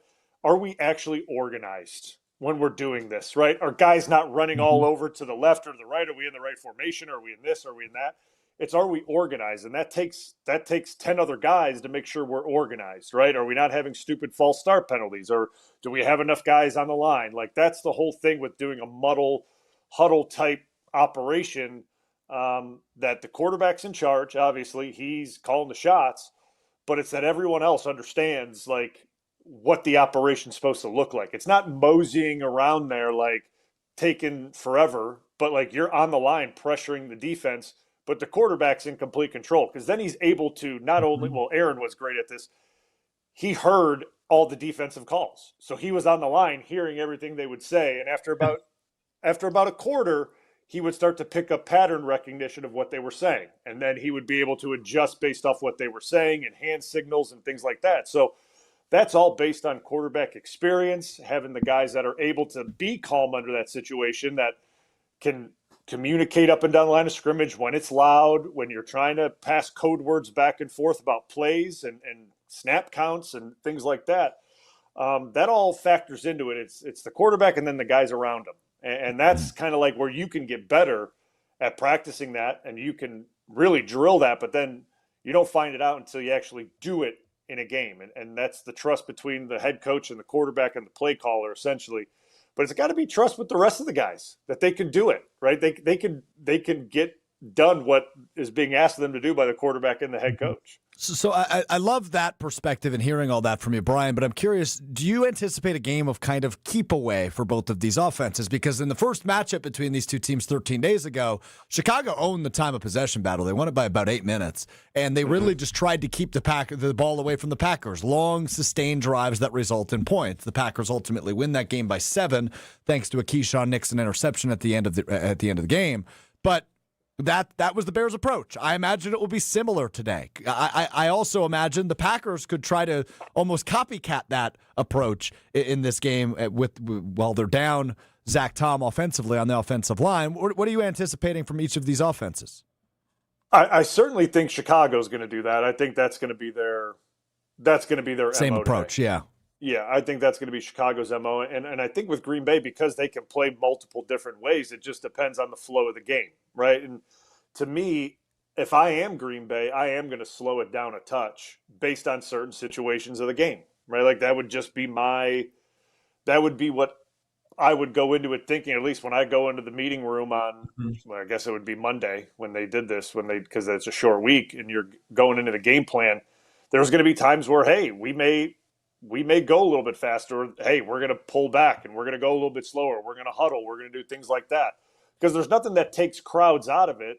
Then you slow the thing down, you quiet them down, and you don't rush to the line and things like that. Because when you're at the line of scrimmage and it's a normal huddle and you break and you go out there, the crowd always gets louder when you huddle and then break. If you're just already at the line and you're just kind of up there, the crowd doesn't. It's not as loud for some reason. I don't know if they don't understand that, like, we're still talking and you can still be loud and bother us, or if it's just they're waiting to see what happens. I don't know what it is, but to me, I always found that when we would slow games down but still be at the line of scrimmage, it helped everybody out. Like, we were able to communicate a lot easier, and we wouldn't be like Corey's hand wouldn't be on the ball, but we'd be standing about a yard away from the ball and just communicating and being able to diagnose things. And Aaron would be calling plays, but he'd also be listening. And it's a form of keep away. It's a form of keep away where you're letting the clock tick, but you're also getting yourself in the right play. And to me, I think Jordan's far enough along that he can do a version of that. Now, is he a brainiac like Aaron was? I don't know. I've never been in a huddle with Jordan. I have no idea. You know what I mean? I have no clue. I can't even. It seems like Jordan gets himself in a lot of good situations though, and he makes a lot of good decisions. So like clearly some of that brainiac rubbed off on him when, they were together for all those years. So to me, he can do it. It's just, I continue to stress it. Is everyone else around him able to operate in the same level when you're doing that type of muddle huddle offense? Because it taxes a lot of guys. You have to be able to, you're stressed out. You're not just in the huddle and you're sitting there and everyone can hear you. You got to pass things up and down the line of scrimmage, and there's communication, and he's got to signal to wide receivers. Aaron, that's all he did was signal to wide receivers. They would spend 30 minutes in offensive meetings going over the hand signals. Like that's how detailed it was, like every week. And these guys knew it like the back of their hand. But it takes more than just the QB to do that, right? Like it's got to be everyone on board with it. Love it. From Bryan Bulaga, John Anderson, Alex Strouf with you here on Green Bay Game Day, which is presented by the Orthopedic Associates of Wisconsin. We will take a look at our Island Resort and Casino best bet. I'm on a roll, baby. 2 in a row for me on the best bet hits. Hopefully we can make it 3 in a row. That's a streak. And we will take a look at our Gruber Law Offices. One call, one prediction from each of us for the game tonight between the Packers and the Bears. That's coming up next on Green Bay Game Day. More Green Bay Game Day coming up on ESPN Wisconsin at 620 WTMJ. When it comes to joint replacement, you want the best care available. The Orthopedic Surgery Center in Pewaukee is a leader in joint replacement, offering same-day surgery with advanced technology. Their team of experts specializes in knee, hip, and shoulder replacements, using the latest techniques to minimize pain and recovery time. The team at Orthopedic Associates of Wisconsin can get you back to what matters, living pain-free. Total joint replacement. There is a difference. Visit orthowisconsin.com. Hey Wisconsin, it's football season, and that means it's time to break out the Bandito with El Bandito Yankee, the official tequila of game day. 100% Blue Weber agave, all natural and so smooth it's criminal. Try the award-winning Blanco, Reposado, and Yeho, and the new high-proof Plata 47. Ask for El Bandito Yankee at your favorite bar or restaurant, and buy it today at Woodman's and Festival Foods. And for tailgates, recipes, and more places for purchase, go to elbanditoyankee.com. One of the best things about the holidays is going home and spending time with family and friends. One of the worst things, getting there. Holiday travel can be tough, especially driving. If you or a loved one needs help after an accident this holiday season, we're here for you. Our top-notch team of experienced professionals is available 24/7. Be safe this holiday season. Gruber Law Offices. One call, that's all. Experience the excellence of Catholic Memorial High School for yourself. Come see how students gain a competitive edge at CMH.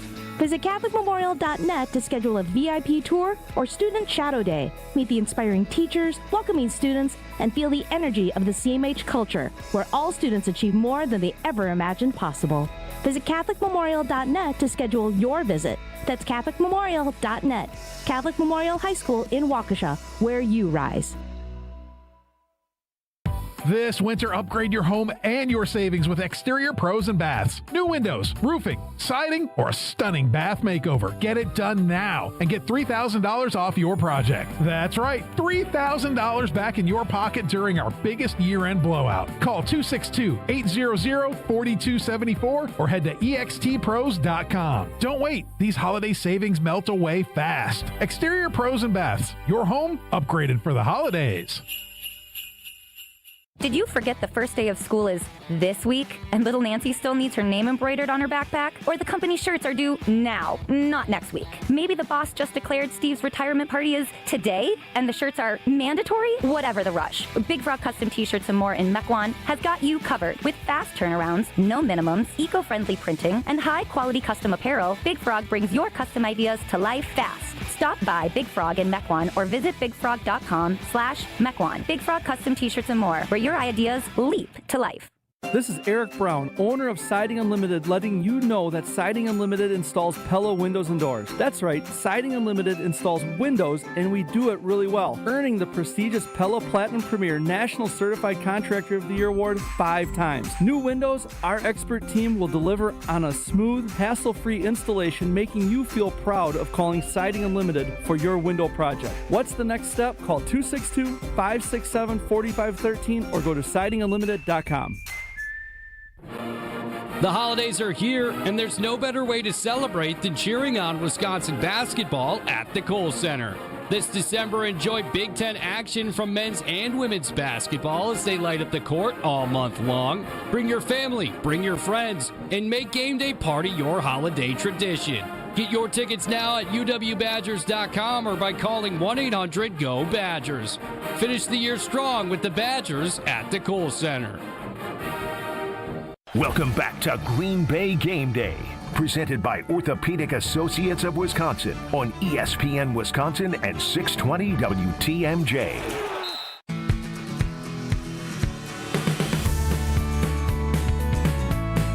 It's Green Bay Game Day presented by the Orthopedic Associates of Wisconsin. There is a difference. I'm Alex Strouf alongside the Super Bowl champion Bryan Bulaga and the legend John Anderson, Green Bay Southwest alumnus of Sports Center and Wipeout. It's time now for our Gruber Law Office's One Call. Gruber Law Offices has a reputation for winning. Their experienced and powerful team works tirelessly to help people and families seriously injured in accidents by providing the best care and service. There's never a fee until your case is won. Gruber Law Offices has been serving the people in the state of Wisconsin for over 35 years. Gruber Law Offices, One Call. That's all. The second matchup in 13 days between these two teams, the 9-4-1 Green Bay Packers, the 10-4 Chicago Bears. It was 28-21 at Lambeau Field just 2 weeks ago. We will see what it is tonight. John Anderson, what's one thing you see happening tonight? You've been very good at these Gruber Law Offices One Calls. Have I? I don't feel like I know anything. No, okay. Well, sorry for giving you credit.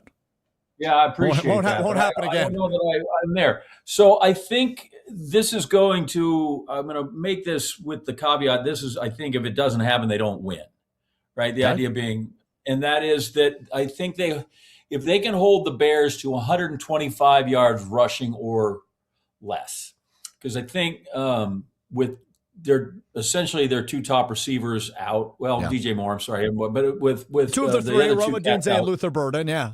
With Luther, we love LB3 and Dunze out. They like to run the ball anyway. And then what we saw last time was just how slippery Caleb Williams was, right? You talk about how's your rush integrity, people. That guy just, I literally, the students I was with Sunday night watching it when it happened the first time. And at one point, I just yelled, would somebody just clock that guy? Because he just kept getting somebody just wants to lay him out, So I think if they can hold that, and if it's 125, then maybe they're not holding the ball for 35 minutes again as well. So that's what I think needs to happen is that he'll throw it around a little bit, but I don't know that they're going to throw it particularly well. Be nice if he throws one to us, again, as Bears quarterbacks have always tended to do over the years. But I think that's kind of the number, given how run heavy I think they will be, right? Because 125 is still nothing that usually you would put on the whiteboard or whatever the goal board is if you're over there. But I think that's the number. So I would like to see the Packers hold the Bears to fewer than 125 rushing yards. I agree. If they do that, I think they win the game. I'm right there with you on that. Brian, what are you thinking for your Gruber Law Office's One Call? There could be a lot of options here, but I think today's a Matthew Golden day. I do too. It just feels like he's poised. I'm with you. I think he's going to find pay dirt today, and I just feel good about it. I don't know why. I mean, it just seems like the way Jason was talking to him earlier, and he said he seemed down in the locker room, and then as the week went on, spirits picked up, and he played good against Denver, and he's got some momentum going, and obviously we don't know how much Watson's going to play, but I don't think that even matters. I think he's going to have a nice day today. So I like him finding some pay dirt for, I would imagine, this is the first one, right? This would be the first one? It would be the first one. Yeah. $100 would pay out $675 on an anytime touchdown score for Matthew Golden today. So that is he's plus 575 for an anytime touchdown, plus 2,800 for first touchdown scorer as well. If you're really feeling confident in Matthew Golden, I'm with you on that one. Now, typically these are like bolder predictions, right? You know, you've got to go out on a limb, and I feel like, given the statistic I'm about to give you, this is going out on a limb for Mike Gruber Law. All right, let's one have call. it. Let's have it. It's been 7 weeks. He hasn't done it in the last 7 games since Rashawn Gary has had a sack or a tackle for loss. Don't go there. I think he has one of each today. Oh, okay. I mean, You guys don't radiate confidence in Rashawn Gary after I say that. No, I think it's possible. I mean, if we're talking bold, I mean, I guess Golden hasn't scored in 15 Yeah, that's bold. weeks. You're much bolder than I am. So, like, I guess I don't know which one's more bold, but one's bold, one's gold. Yeah, I think kind of like John's. I think it's necessary to win the football game. Like, I think Rashawn Gary has to play really well to be one of the, like, contribute a lot to win the football game. Like, I just do. I don't think he can be not like a non-impact player and they win. Like, I think he has to be, because, like, where's it coming from? That's like, it has to come from somewhere. You can't just let Caleb Williams sit back there and then he just kind of moves around as he wants, because, as John said, he's slippery. He'll get out of anything. And if you just let him sit back there, he'll eventually find a running lane or an escape lane to get out and make a play. So, like, he has to be impactful today. Like, pressures, hits, sack, whatever it may be, he's got to make an impact. Which of these do you think doesn't add up? Because I looked this up because I hate to just pound on people, except for Lucas Van Ness. Which of these is the most out of line? That Gary is the second highest paid guy in this team, that he's the 12th highest paid edge rusher, or he's the 53rd highest paid player in the NFL? Yes, would be my answer. Yes. All those are out of whack to you? Once again, I guess say we haven't yes. done it in 7 weeks, but once again, I say yes. If you had 6 sacks, would you go like, all right, like, what's the number that you would go, all right, I think we're getting the production for the cost? How about a double-digit sack season, which he still hasn't done? 10. Yeah. You got to get 10. 10, like as Micah said, that's where you start. You start at 10, and that's the truth of it. Like, honestly, like, if you were to ask Clay, but that guy wrecks the curve. Season, but I'm saying, if you were to ask Clay, did you have a good season? He didn't have 10 sacks. He would look at you and go, like, "Don't talk to me. Like, what do you? Why'd you ask me?" Rashawn Gary, by the way, earlier this week, not to pile on like John just said, I'll pile on Rashawn Gary. He said earlier this week, when asked to evaluate his season, he said he's having a quote great season, end quote. He believes he is having a great season. I mean, so here's I mean, he's certainly not going to sit here and say that he's not playing good, right? Like, I mean, that's not going to happen. And we just talked about this thing earlier, like right to start the show, that there's got to be some positive self-talk here, right? Like, we have to be positive. We have to have the right mindset going into this thing, and he's like A1 on it, right? So, like, that I'm glad that that's his thought process, right? Like, and now he's got an opportunity to show everyone, like, hey, I get Micah was the guy.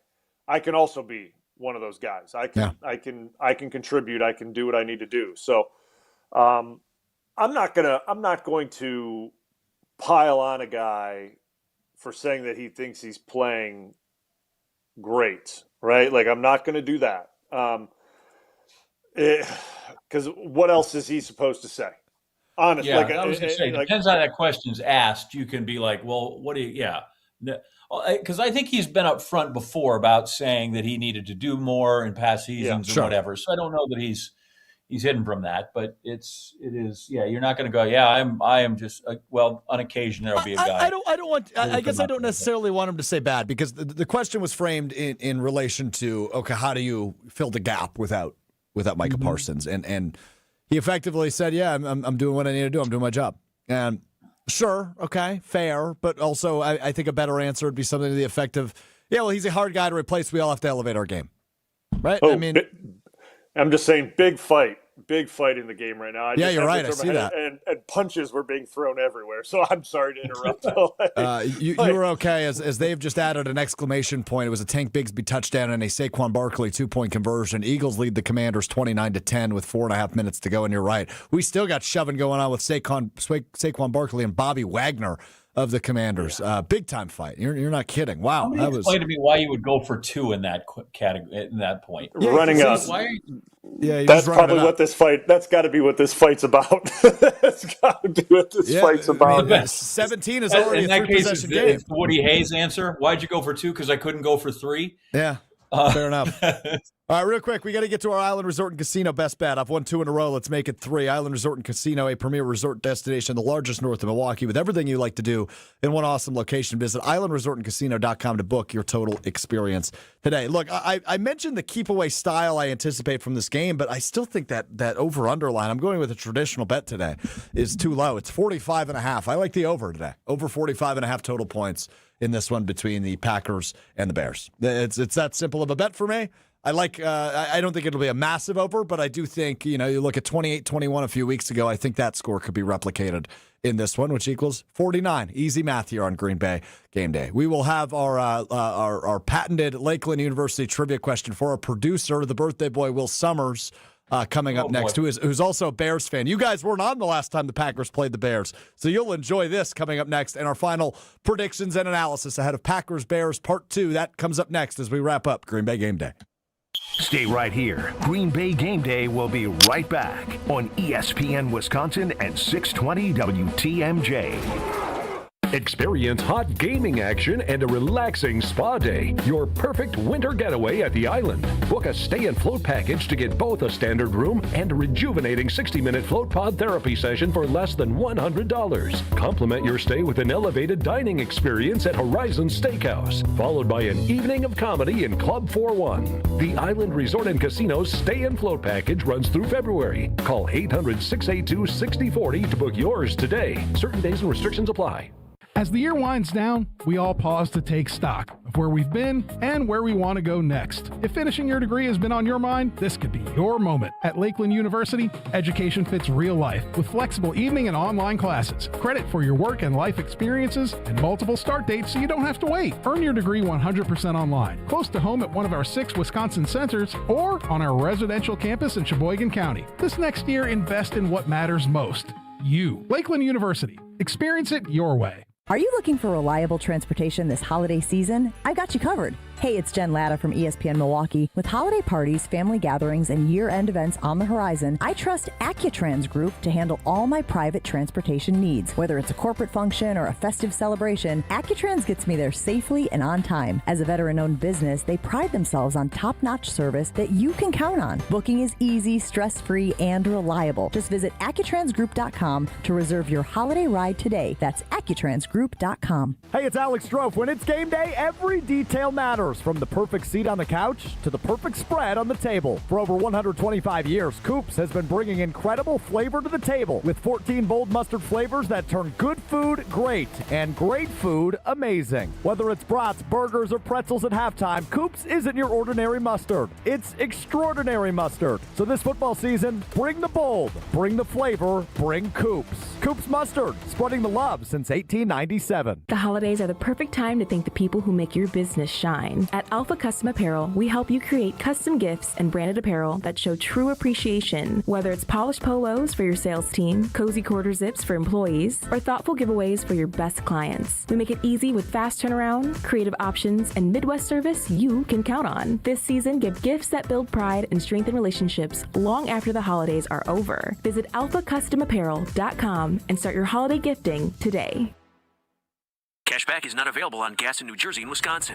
Billy, your gas light's on. We need to stop and fill up. No way, Jen. Gas around here is too expensive. We can make it a little further. Billy, listen to your big sister. You don't need to drive all over searching for the lowest gas prices. Do what I do and use Upside. Upside? Do you live under a rock, Billy? Upside is the hottest cashback app out there. It's free to download, and you get real cash back for every gallon of gas you buy. I use it all the time, and I've already made around $200. You can make that kind of cash back just for buying the gas you have to buy anyway? Yes, I'm looking at the Upside app now, and there's a gas station at the next exit offering 25 cents per gallon cash back. Okay, I'm stopping to download Upside and fill up my tank. Download the free Upside app now to earn cash back every time you buy gas. Use promo code START to get an extra 25 cents per gallon on your first tank. You can cash out anytime right to your bank, to PayPal, or a gift card for Amazon and other brands. Just download the free Upside app and use promo code START for a 25 cents per gallon bonus on your first tank. That's code START for a 25 cents per gallon bonus.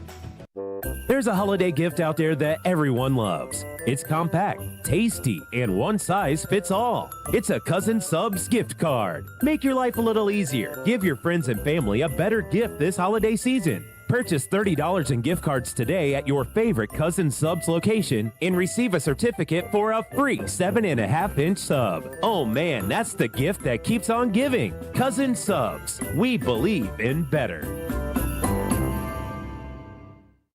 This is Green Bay Game Day, presented by Orthopedic Associates of Wisconsin on ESPN Wisconsin at 620 WTMJ. Wrapping up Green Bay Game Day, which is presented by the Orthopedic Associates of Wisconsin. There is a difference. Alex Strouf, John Anderson, Super Bowl champ Bryan Bulaga with you for just a few more minutes.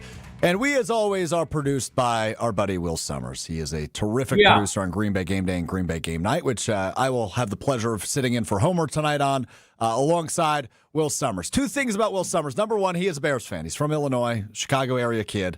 Today is his birthday as well. Packers-Bears on his birthday. So the first matchup happened to be on my birthday. Second matchup happened to be on his birthday. How fun is that? So, like we did 13 days ago on my birthday when these two teams matched up for the first time, I'm going to ask Will the Lakeland University trivia question. Trivia brought to you by Lakeland University, Wisconsin's leader in flexible, personalized education. Whether you're just starting college, finishing your degree, or balancing work and family, Lakeland lets you earn your degree your way. Lakeland University, experience it your way. All right, Will, I actually have two questions for you today. Is that all right? Are you okay with that? It's fine. Okay, first question, Matt LaFleur's record versus the Chicago Bears. In 2025, he's 1-1. Okay, overall, though. Not great. Well, no, his record is great, actually. It's what exactly? You know what it is. That's a lot too little. Yeah, it's 12-1. Very good. Jordan Love, when he plays all four quarters against the Bears, what is his record? That's moving the goalposts a little bit, playing all quarters. Yeah, playing all four quarters. You got to be tough to play all quarters. Well, I believe he's 4-0. That would be correct. Yep, yeah, you are correct. Very well done by Will. That was me. On the Lakeland. Yes, I know. Happy birthday on the Lakeland University trivia question. All right, we got about 3 minutes, which leaves about 90 seconds each for Bryan Bulaga and John Anderson's final thoughts ahead of Packers-Bears. We go to Missouri. We start with John Anderson. It's Packers-Bears Part 2. Winner will be in first place of the NFC North. Yeah, well, I don't know that I have 90 seconds. I could give you the old standard. I can do it in 32. Whoever runs the ball better and whoever turns it over less will win. That's true. I tend to agree with that analysis. Very well said by you. That's the whole thing. No, I do think that I think that the team will be kind of out of its funk about losing Parsons. I think they will get over that rather quickly. And I think then that leaves you with a team that has played well before, that has a track record of they've been a playoff team even without him. I like that Watson's back. I'll be curious to see what they get out of him. But I do think it comes down to, can you control the Bears' running game? Because if you do, then you can kind of control the clock where that comes from. Yeah. And while if I was actually a betting man and I'd go to the window and bet the under, that is strictly because, casinos are built on favorites and the over. In this one, I think they go like 30-27. I think this is going to be another one of these last possession games. I do too. I just hope it's the Packers this time that have the ball in hand and maybe are kneeling down on it. Well, I guess technically they were last time when it happened. But I think that offensively, to your point, their rhythm's good. I think they can put up 30. I think they'll need to put up 30, and I think the defense does just enough. But I think this is a place where Hafley shows again, because there have been times when people have carved him up, and they can't have that happen tonight. I'm right there with you, John. Bryan, go ahead. Yeah, I think it's going to be an entertaining game. I like Green Bay 31-28. I think it's going to be close. It's going to be another one of those again. Yeah, so I'm right there with I'm at with it. 31-28. I have the same score. I think it's down to the wire, You guys like John just alluded to. More than I do. I have 30-27 because I don't trust kickers.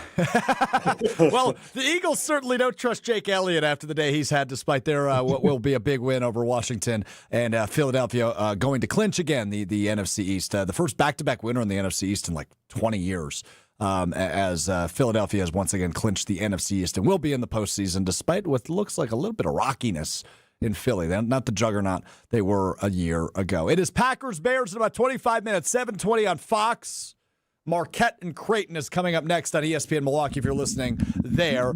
Reminder, watch along on YouTube at ESPN Milwaukee. Myself, Josh DiMaggio, Pablo Iglesias going to watch the game from the studio. If you want to hang out with us on YouTube, you can do that at ESPN Madison and at ESPN Milwaukee. Myself, Packers Hall of Famer Mark Tauscher, Gary Ellerson, Jason will be with you after the game as well on Green Bay Game Night, which will follow the final whistle. No matter what happens in this one, we're with you until at least 1 a.m. It's going to be a late night. Can't wait for it. Green Bay Game Night coming up after the game. Thanks for hanging with us. Thanks to Brian. Thanks to John. Thanks to Gabe. Thanks to Rob. Thanks to Jason. Thanks to Will. Thanks to Evan. Everybody affiliated. This has been Green Bay Game Day. Stay right here. Green Bay Game Day will be right back on ESPN Wisconsin and 620 WTM.